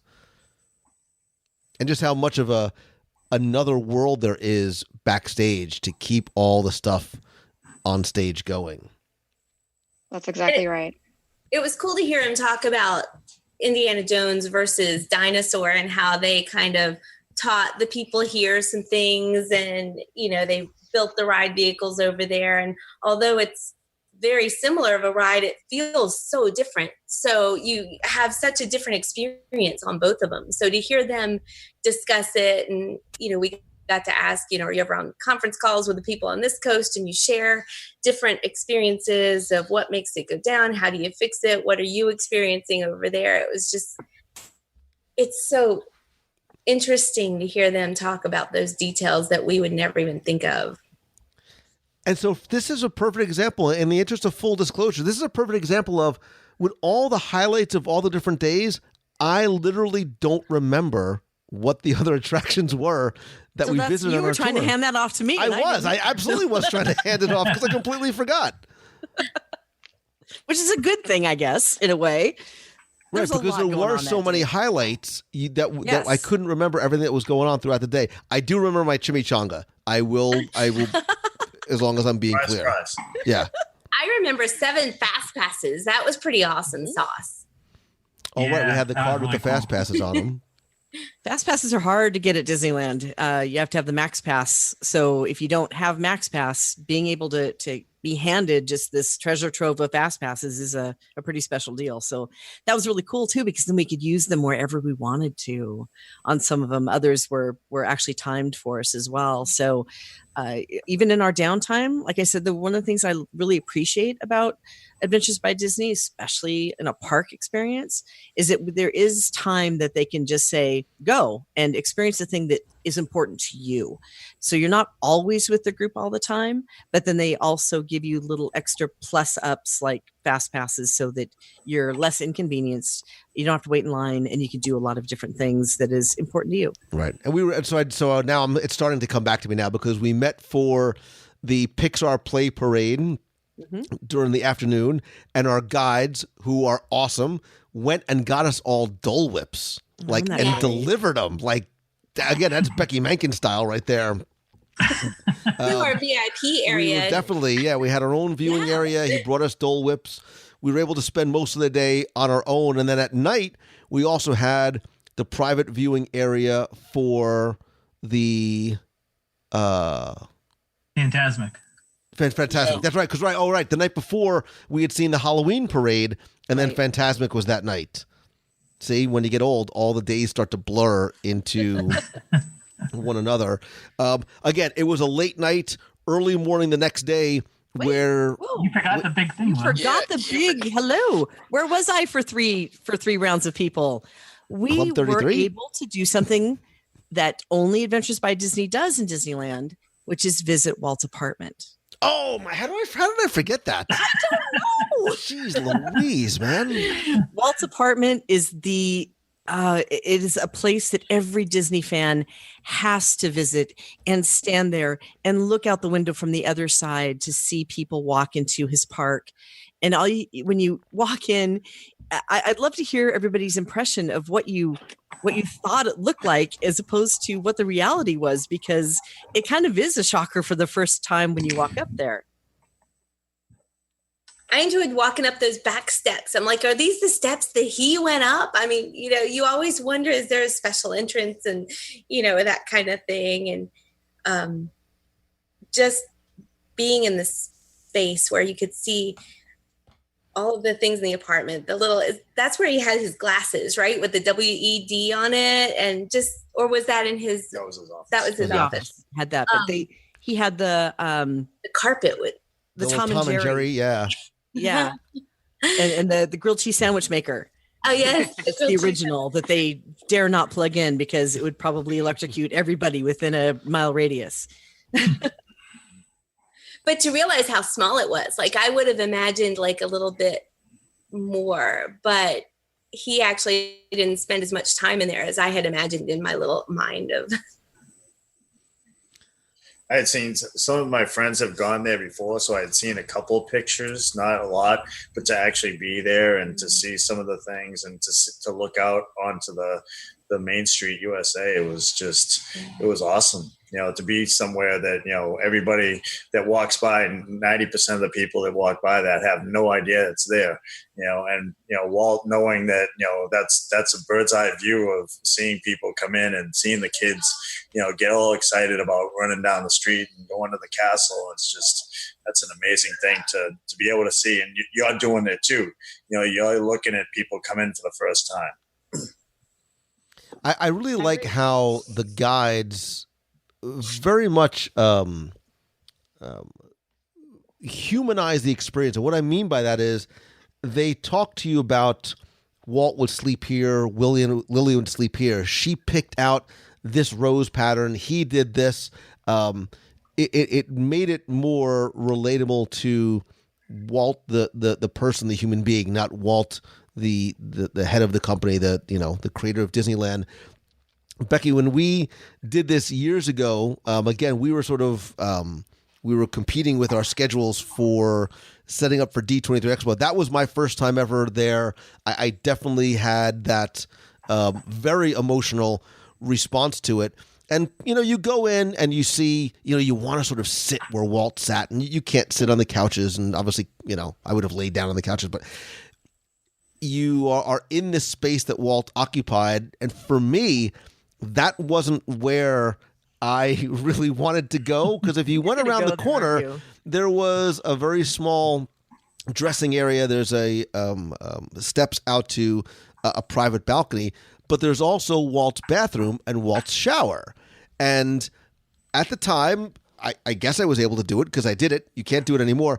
I went into Walt's bathroom. I kept the seat down, but I sat down. You guys walked where Walt walked. I sat where Walt sat, because let's admit it, that's where all the really good ideas came from. It wasn't in his office. It wasn't wandering the streets. I'm like, come on, Walt. I want some of the inspiration. But that space too, it screams, late 50s, early 60s with the color palette and like the 19 shower heads that he has in his very dated looking bathroom. But yeah, again, to be able to be in that special space that was very personal to Walt the man is which is interesting now, because they now stage a cast member there, so you can't go past. Yes, I know that. And you're actually now escorted in there, so I have a feeling other people may have tried that, or maybe they just caught you on circuit TV. I did it once. That's all I needed. I had my moment. Walt and I shared. We shared a very special moment. Okay, so now did I forget anything on the Disneyland day? Yeah, I was just going to ask or interject one more thing. They did allow us to do one thing, because we're not supposed to take pictures in the apartment. What they did allow was the guides to take pictures of each family right next to the window as well. So that's one of those things, a highlight, a takeaway from that experience that I think everybody will cherish, because they did a picture of the group that was in there together, and then they took individual family pictures. And I was looking back through the pictures and noticing just the happiness on their faces when they're looking out that window, and the light is just coming on everybody's faces. It was one of my very favorite pictures of the group.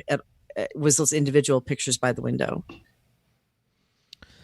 So the next morning, again, early morning, we had breakfast. And again, to be clear, other than the time that you're on your own, all the meals are included as part of the adventure. So we had a group breakfast together, a character breakfast at what I love, Storyteller Cafe, by the way, at the Grand Californian.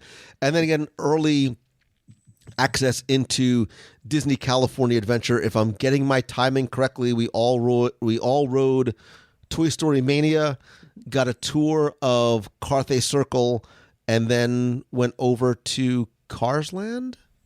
Radiator Springs. Yeah. Right. We went over to Radiator Springs, and that is where we got, I'm trying to remember the timing. Is that where we went Backstage at Radiator Backstage, Springs. Which was fascinating. Yeah, I had never seen the backstage of that area. I kind of peeked in, but I had never been up on that second level where they bring in the cars to for maintenance.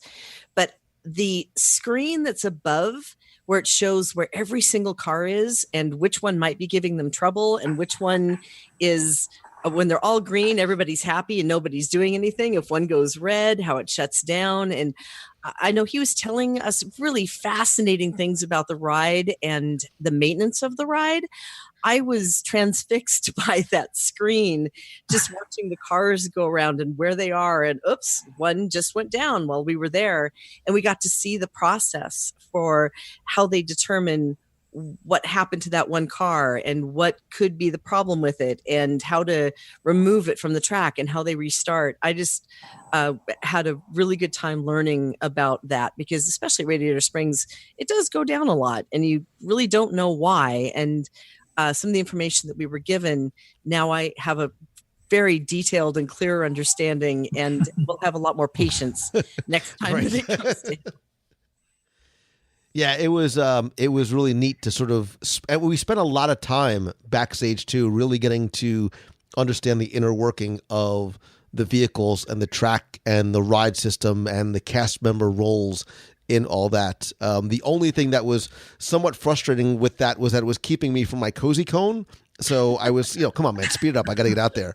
And I think when you do that and then ride the attraction, you have a greater appreciation for it as well. So after the tour, I think we were on our own, correct? We had some fast passes on our own, and we were able to sort of spend the afternoon at California Adventure. Yeah, they gave us 5. So what did you ride, Anthony? What did you choose to ride with your fast pass? Soarin' too. Oh, we did do Soarin'. That's right. We went back. Thank you. Yeah.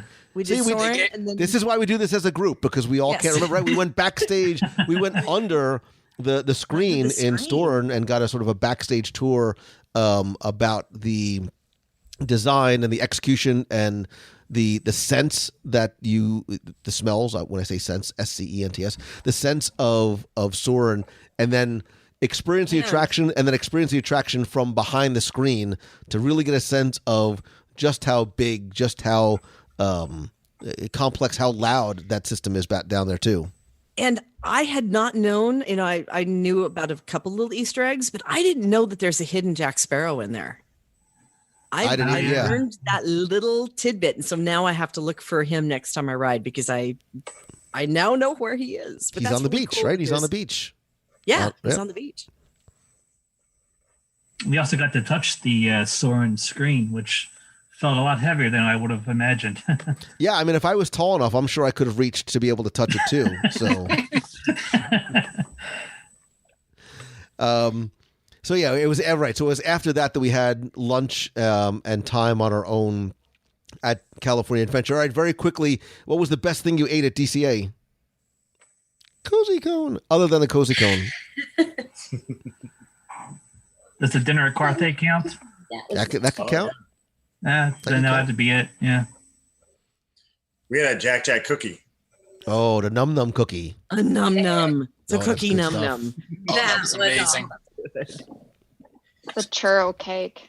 I didn't have the churro Wait, cake. what? I didn't either. What? We got to go back, Kate. We got to go back. What was that? It's a seasonal limited item at Paradise Garden. What? Grill. It was a churro cake. It was beautiful and delicious. How did we miss that? Because I was at the cozy cone. That's how I missed it. Okay, so we had some time on our own, and only because we're running relatively-ish long, and I do want to be able to spend some time recapping. Our insert sad emoji here, our farewell dinner was at the Carthay Circle Theater. Again, we were able to tour the location earlier in the day. We had a private room that night. We all got the Glow with the Show ears, and then had a private viewing area for what is far and away my favorite parade right now, which is Paint the Night. I just love the floats. I love the music. I love the energy about this again. Well, Like, that's you just keep singing that as you're walking away. And that was part of the conversation that we had at our farewell dinner, and we will touch a little bit on what we have planned going forward. But the next morning we had our farewell breakfast at Steakhouse 55 at Disneyland Resort, and unfortunately, our week-long adventure had come to an end. And as long as we've gone and as much as we've covered, like, we still didn't hit all of the things that we did and experienced. But I would like for you guys, if you had to pull out one moment, one thing, something that was most impactful or memorable for you, and when you talk to somebody about this Adventures by Disney trip, this is the thing. This is the thing for you. So, Beatrice, Katie, Anthony, David, in that order. Wow, the thing. I've been trying to figure that out for the past 2 weeks because I have like 5 top things.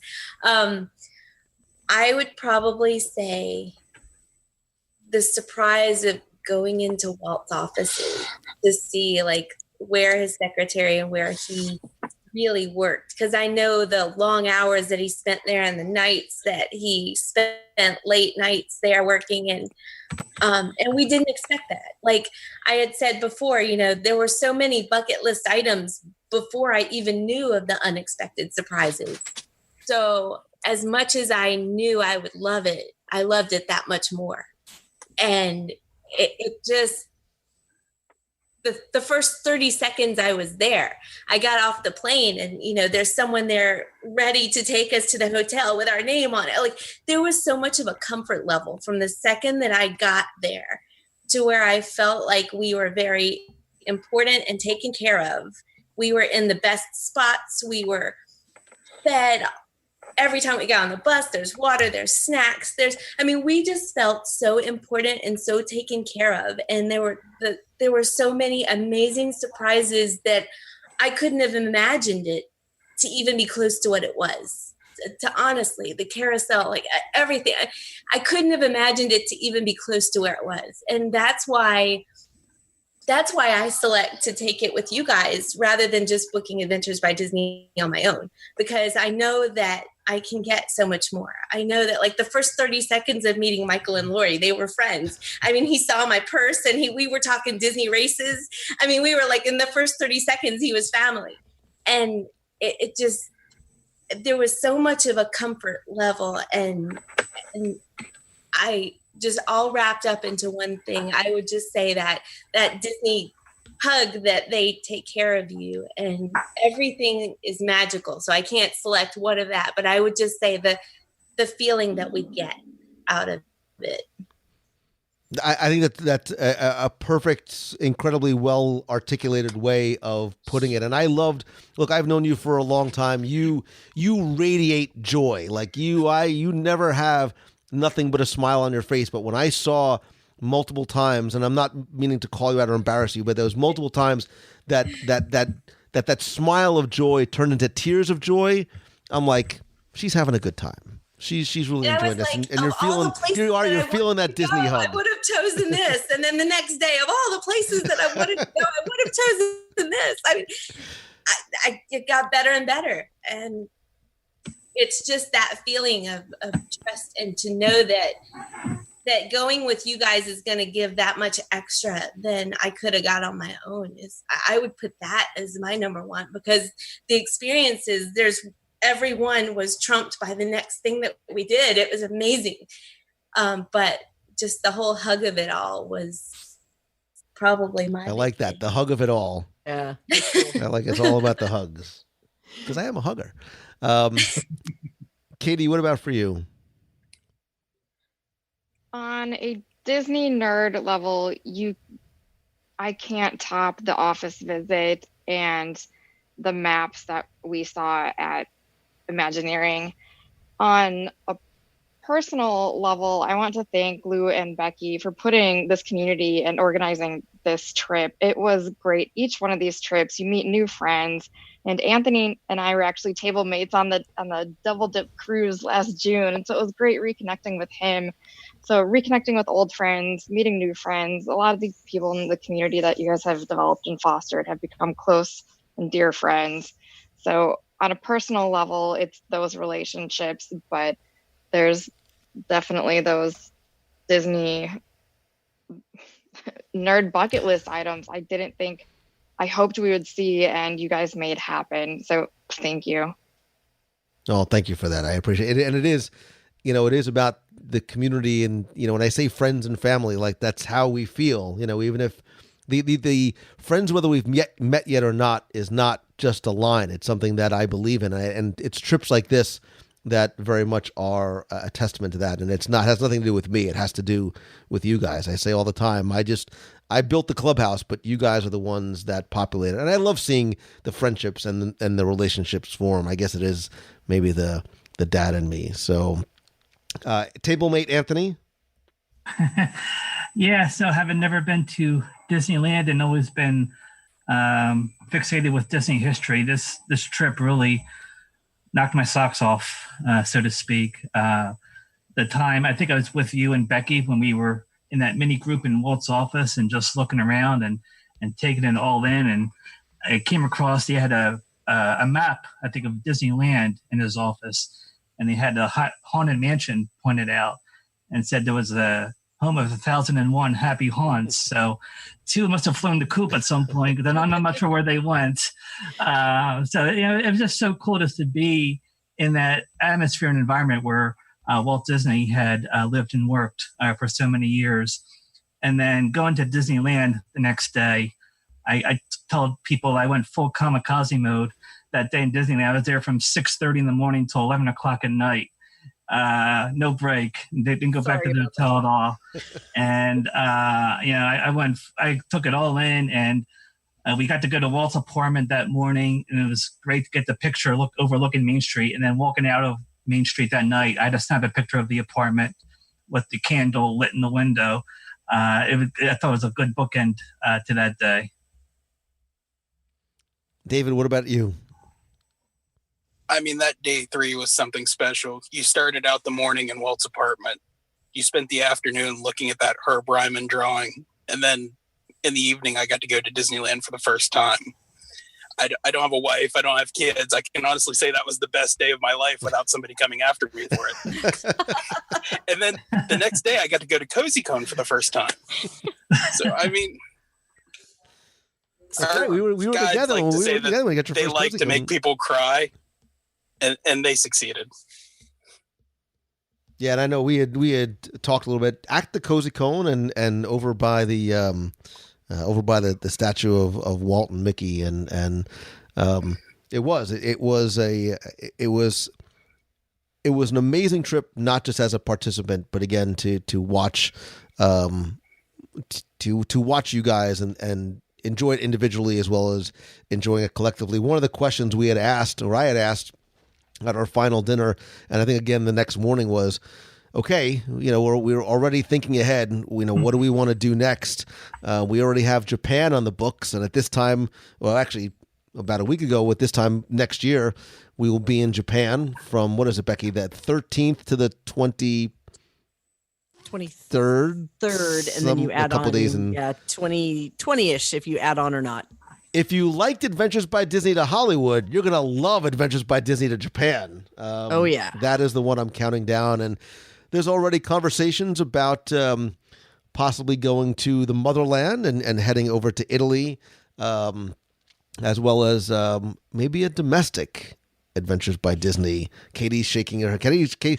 It was interesting. One came up in conversation that was not on my radar, and everybody collectively was like, yeah, Big Daddy, we're in. So Mine too. There's conversations already starting to happen, and who knows? Maybe an announcement to come at some point soon. And then, Becky, obviously all the things that I haven't told you that I want to do. And that's usually a huge list, and I have no idea. There's a lot of things on that whiteboard I know up you're there. staring at it right now. Yeah, there's a lot of things I have on my whiteboard that I'm going to be back in December. I think you should show that to me for I'm Christmas. going to hide. I think that should be my Christmas present. I'm going to hide Take some the stress whiteboard off of me.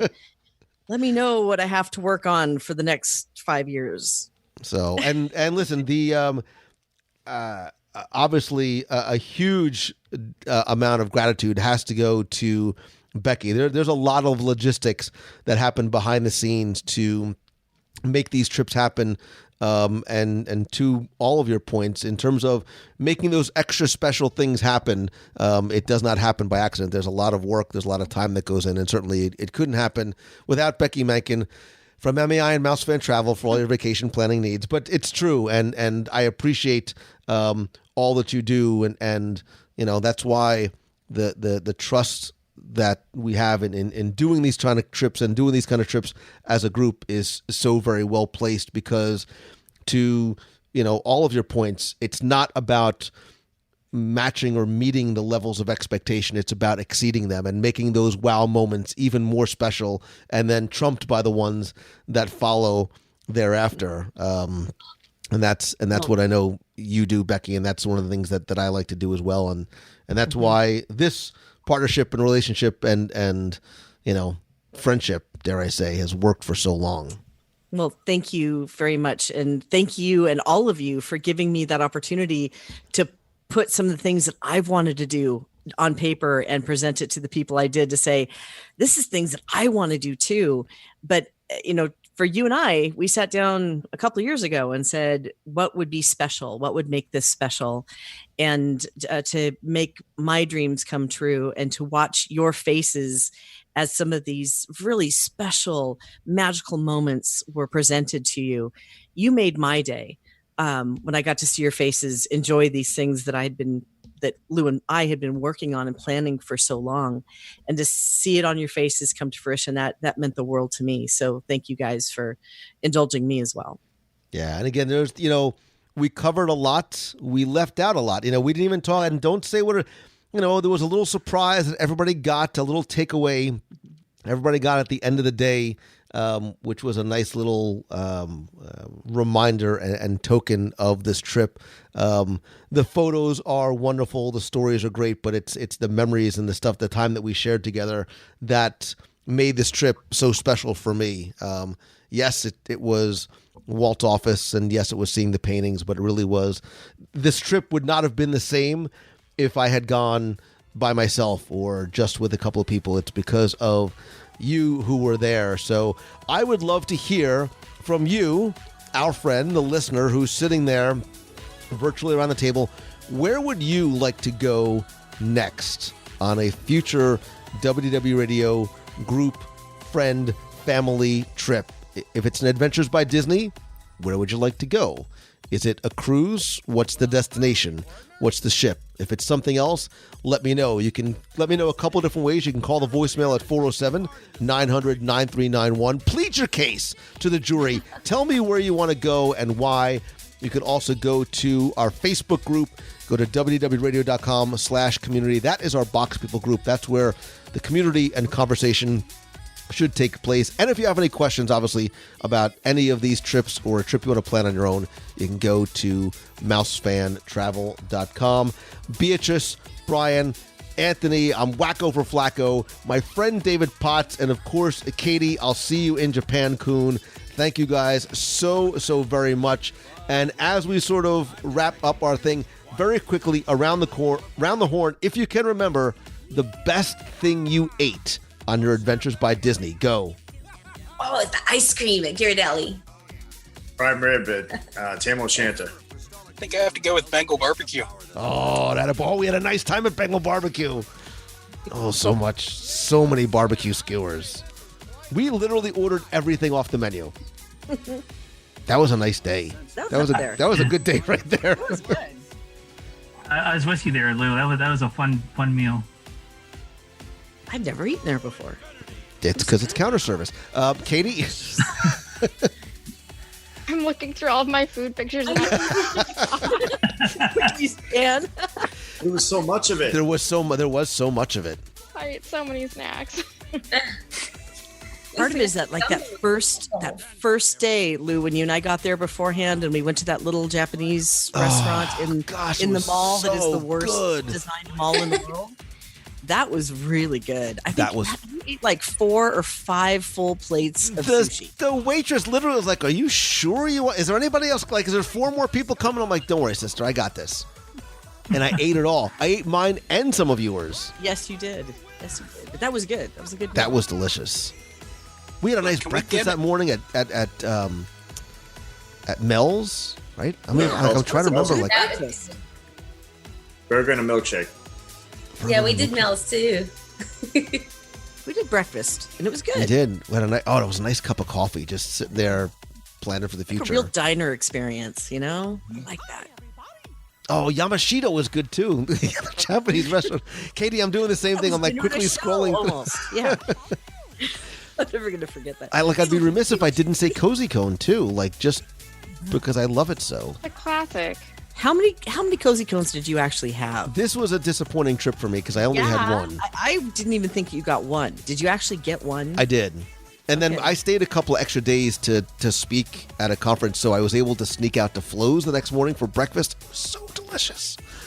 In the shadow of Radiator Springs and the music and beautiful weather. Oh, it was so nice. Oh, and the little fried cheese balls at Carthay Circle. I ate the entire basket myself. Oh, those are yes, good. You did. Yeah. You didn't share. Don't laugh at me, Katie Coon. They were going to waste. They were sitting there. And I went to one of my favorites in New Orleans Square. I got the bread bowl and the gumbo in there. So nice. Yeah. The pumpkin spice beignets were phenomenal. Where did you find those? In the Julep Bar. Man, I gotta follow you around when you man. I missed out on all the good stuff. There was, I mean, as long as we were there, there's still a ton of places that I didn't get to eat while we were there too. So. That means we have to go back. When can we do this again? We're going to be out there for D23 Expo in July, August. I don't know when D23 Expo is. It would be August. August, yes. That's when we're going to be out there for D23 Expo. So we'll go early. I have a little idea for something to maybe add on to that D23 trip. So apparently we need to talk. Possibly. When can we?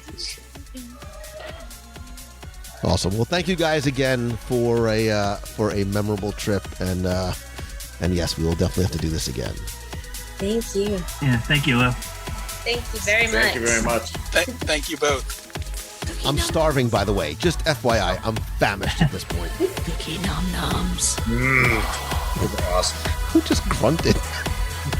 Was that Katie? Was that Katie grunting at the cookie num nums? Beatrice. That was Katie's stomach grumbling for the cookie num.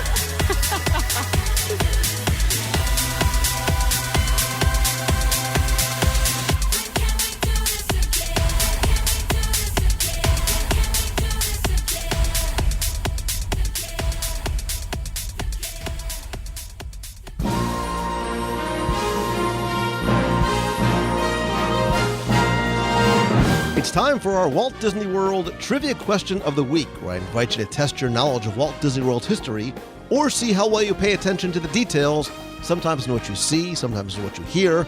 If you think you know the answer, you can enter via our online form for a chance to win a Disney Prize package. Before we get to this week's question, we're going to go back, review last week's, and select our winner. So last week I brought you over to Disney's Hollywood Studios, specifically the Muppet Vision 3D Courtyard. I still love the attraction, the jokes, and all of the gags, both inside the queue and outside in the courtyard. And in fact, there's a beautiful, funny fountain out there that's full of little gags and details, and obviously some Muppets. And I asked you to tell me, what character in that fountain is the cameraman? I want to thank the hundreds of you who entered. Got this one correct again. Some of you very creative in your answers, but the correct answer obviously was Fozzie Bear. But next time you go to the courtyard, make sure you take a really close, detailed look at that fountain all the way around, because sometimes you'll find some additional details that you probably never noticed before.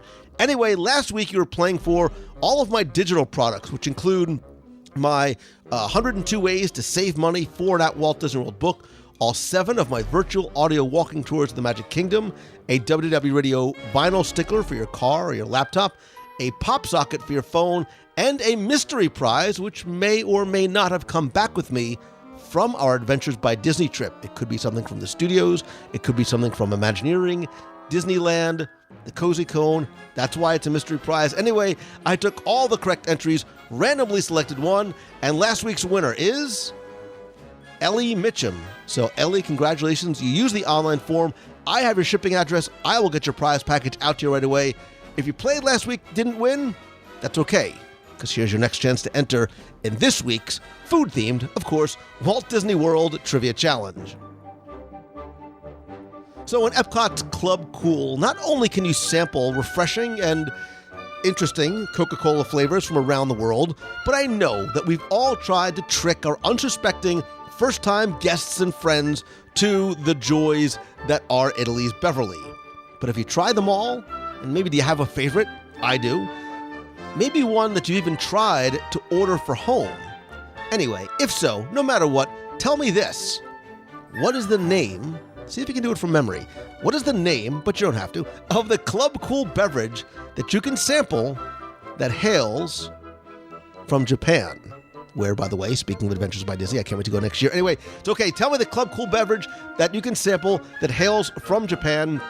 You have until Sunday, November 11th at 11:59 p.m. to go to WDW Radio.com, click on this week's podcast, use the form on that page.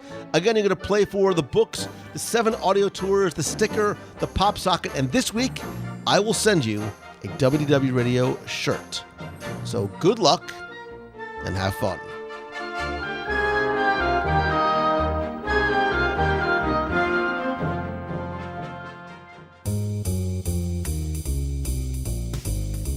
That's going to do it for this week's show. Thank you so much for taking the time to spend and share with me. I also want to say big thanks and congratulations to everybody who came out and ran, walked, wogged, jogged, cheered, photographed, ate during this past weekend's Wine and Dine Half Marathon, including all the members of the WDW Radio running team and everybody who helped join me cheer on the course with them. Whether you are a first-time runner, a 10-time perfect dopey marathoner, or you just want to dip your toe into the WDW Radio marathon events, go to WDWRun.com. Be part of the WDW Radio running team and community and support system. Again, we are there to help you plan and run and cheer and train and be part of a community. It's so wonderful to see so many runners from the team running together during the events and supporting one another, not just during the event, but in between as well. Go ahead and go to WDWRun.com. And don't forget that we run to benefit the Make-A-Wish Foundation of America. So this not only helps you and helps the team, but helps those that need it most as well. Speaking of family and community, I want you to be part of it because you already are, just by virtue of you listening. To be part of the conversation and community, go to WDWRadio.com/community. That will take you to our Box People group on Facebook. That's where I want the conversation and the community really to exist, not just talking about this week's episode or things we have on the blog or videos, but anything really that you want to chat about as well. And even further than that, thanks to all of you who are part of the WDW Radio Nation, including Dave Anderson, John Yaus, Michael Lynn, Peter Bush, Dawn Lee, Kevin Rodwell, Christy McLarty, and Jason Farrell. You guys not only do so much to help the show, but again, don't forget that a portion of everything that you contribute does go to our Dream Team project to benefit the Make-A-Wish Foundation of America.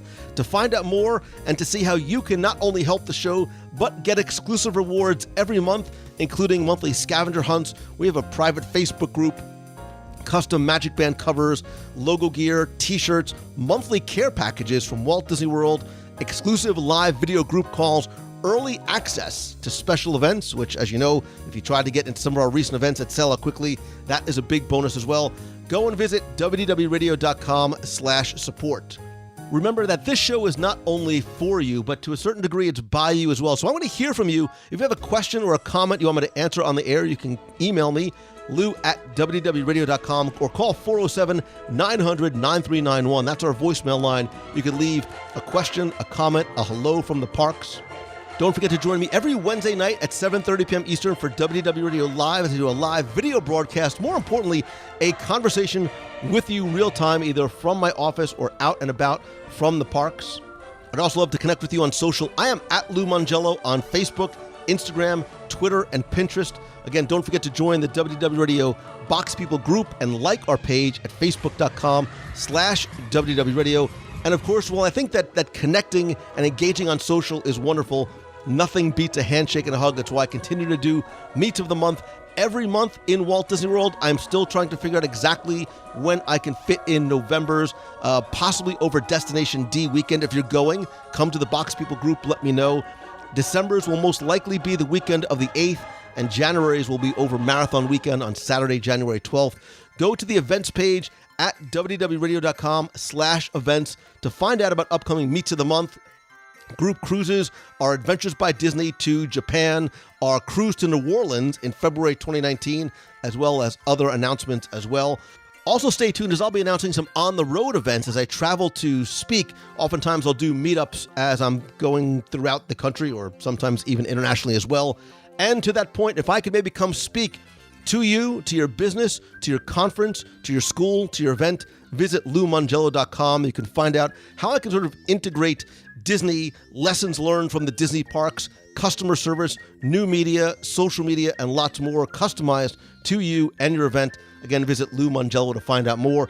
And speaking of events, stay tuned this week as I'll be announcing and releasing tickets for my Momentum Weekend Workshop and my February 2019 retreat weekend in Walt Disney World. So stay tuned. Save the dates, February 2019 and September 2019. And stay tuned this week for announcements on social, on Facebook, and in the newsletter.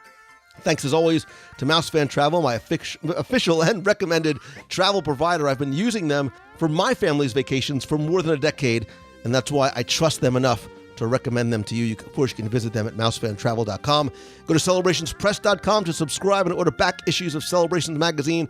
And finally, and most importantly, if you like the show, and I hope that you do, and if not, tell me why you don't, please help spread the word. Let others know about it. This is the best way for us collectively to grow our community by inviting your friends to join our friends here. So tweet out that you're listening to this or your favorite episode. Share it on Facebook, on your profile or your page or in your group. And if you can, take just 30 seconds to rate and review the show over on iTunes. That is so incredibly helpful. I want to thank some recent reviewers like Chris the Bionic Dad, best name ever, who says, WDW Radio is the best podcast available. I started listening back before it was officially the WDW Radio podcast, and it was good. But now it's amazing. It's always a positive, always family-oriented. It's the best Disney podcast out there. If you want helpful hints and information, if you want fantastic interviews with the Disney legends, if you want great reviews on food and behind-the-scenes magic, then sit back, relax, and enjoy. Practically Perfect says, simply the best. I am a longtime listener and fan of your show. You know you're a friend, not a fan. We've met several times through my work at MEI. I recommend your podcast to my clients, especially the food reviews. Those are my favorites. And Dawnzer Lee says, not only an expert, but infectious enthusiasm. I look forward to each week's podcast, whether I'm planning a trip or not. Lou's knowledge is amazing, but even more so is his friendliness and inherent goodness, which makes my heart glad. Oh, thanks. It's one of the most joyful hours or two of my week when I tune in, and it feels like I'm talking with friends. That's the idea, that I've known for years, but maybe haven't quite met yet. It's almost as good as a Mickey hug. I thought you were going to say it's like a Mickey bar, a Mickey churro, some sort of Mickey food related, but you're right. Mickey hugs are good too. And Beatles 1964 says there's a ton of great Disney tips and tricks with some fun. Lou shares a ton of knowledge and his love of Disney each and every week. Thanks to all of you for taking the time not just to listen, but to rate and review the show as well. Again, just search for WDW Radio in iTunes or go to wdwradio.com/iTunes. And I'll take you right there and show you exactly how to do it. Finally, and most importantly, thank you. I love and appreciate you so very much in this season of Thanksgiving. It is even so much more important and so much more pronounced for me to make sure that you know that I remember and recognize and I'm grateful for you every single day. And if there's something that I can do for you to help repay that favor, reach out to me and please let me know. Thanks again. I hope that this is your best and most delicious week ever. So until next time, see ya. Hi, Lou. This is Emma Harmon from Tallahassee and Orlando, Florida. I am calling in because I finally got to listen to your Moving to Disney podcast, and they were great. I loved them. And they inspired me to tell a little bit of my Moving to Disney story. My parents both decided that Disney was where we belonged. Orlando, Florida was where we belonged when I was 10 years old. and we moved from right outside of Chicago to Orlando, to Hunter's Creek. And my parents have lived there ever since. I go to Florida State University in Tallahassee now, but my parents decided that was the best move for us, and I'm so, so, so grateful that they did. They're both now cast members, and it's just been an incredible experience for me. It was great to hear your kids talk about it because I was their age when my parents, or about their age that they are now, when my parents decided to move, and it's so fun to hear their perspective. Growing up right by Disney is just really, really, really, really beneficial because you're able to take all of the stories and all of the characters and all of the morals of Disney and of the happiness that Disney can provide and bring it to your life. And I remember going to Disney on the weekends with my friends, as Marion was talking about, and it was a great way to grow up. And so if anybody is nervous of whether or not it's a good move for them, I would highly suggest doing it as long as you feel like it's the right move for you, because it's the best place on earth, and why not be close to it? Keep up the good work. I love listening to your podcast. Also, just listen to your listener email ones. Those are always my favorite. With Becky, I love her. She's great. So keep up the good work. Thanks for all you do, Lou. You make our days brighter. Have a good day. Hi, Lou. My name's Heather Ewer. I am a band teacher from Denver, Colorado, and I've been listening to your podcast for the last 3 years, and I super love it because my whole family, we're just like definitely Disney people, and we've been plenty of times, even though we're from Denver. We've actually been an absurd amount of times, but we can talk about that later. We're actually coming as a full family in this Christmas, so I'm super excited. I hope to meet you at a meet of the month, either early January or late December. But the reason why I'm calling is because I just listened to your Disney Institute episode, and it took me back because back in 2000, my twin brother and I were 10 years old, and we got to participate in 2 classes one day. We did a whole day of classes. So we did a class called The Swamp Stomp, and that class actually, our bus car thing broke down, and so we got to spend some extra time in the swamp before someone came and saved us. And then we got to do Broadway Bound, which was my favorite, and that was back when they had the Hunchback of Notre Dame show going on at Hollywood Studios. So that was super epic, super awesome, and just wonderful music, and we had a blast. So I thought you'd appreciate 2 kids who back in 2000 had a great time with the Disney Institute, and thank you so much for doing the Wayback Machine because I really enjoyed learning about the Institute things I had no clue. I hope you have a magical day, and thanks for your time. Bye, Lou. Thanks, friend. Hey, Lou. It's Christine Morrison from Flowertown, PA. I'm listening to episode 204. That's where I'm at, going backwards. And it's your review with Jeff Whalen and Scott Otis. Sorry, Jeff. Of Blue Zoo. And your server, Joe. And I am starving. Thanks a lot. I appreciate it. I didn't eat lunch, so I made the stupid mistake of listening to one of your food reviews, which now my mouth is watering. I need to go to Blue Zoo. I hope it's still there. I hope Joe still works there because I love his Northeast accent. I'm not sure where he hails from. I don't know if it's New York or Boston, but that accent, I love it. I love the way you guys are describing the food, and I'm going to go back and listen to the rest now. It's a Friday afternoon, and I left work early today, and here I am listening to your review of Blue Zoo. So I'm going to put that on my list of places to go when I go back to Disney. Have a great weekend, everyone. Make somebody smile. Take care, and I'll see you in the box. Bye. Hey, Lou, it's Christine Morrison from Flowertown, PA, and I think I just need to have a little correction on my last phone call. I think I called Mr. Whalen Jeff when his name is Glenn, so I'm sorry about that. I think that's what I said. Anyway, I'm finishing listening to your Blue Zoo review, and boy, it's so amazing. I'm to the part where you're almost getting your entrees, but so far it's been pretty awesome. But I'm heading out to work for the day, and I'll listen to you on the way. Have a great one, everybody. Make somebody smile. Bye-bye.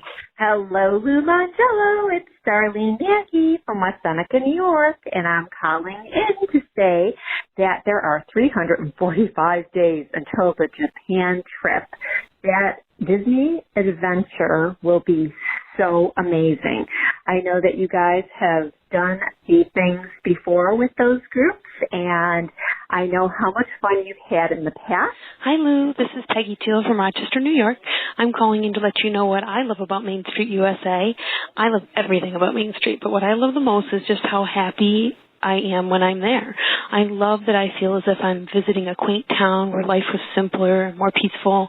I love the sounds of the horseshoes when they walk down the street. I love the smiles that I see when I walk in on the guests and the cast members. I also love the memories that I have of meeting the mayor a few years back and when Jasmine and Aladdin walked along with my family down Main Street at park opening one year and telling my girls to make sure they stopped over to see them at Adventureland. This was a great top 10. Thanks, Lou.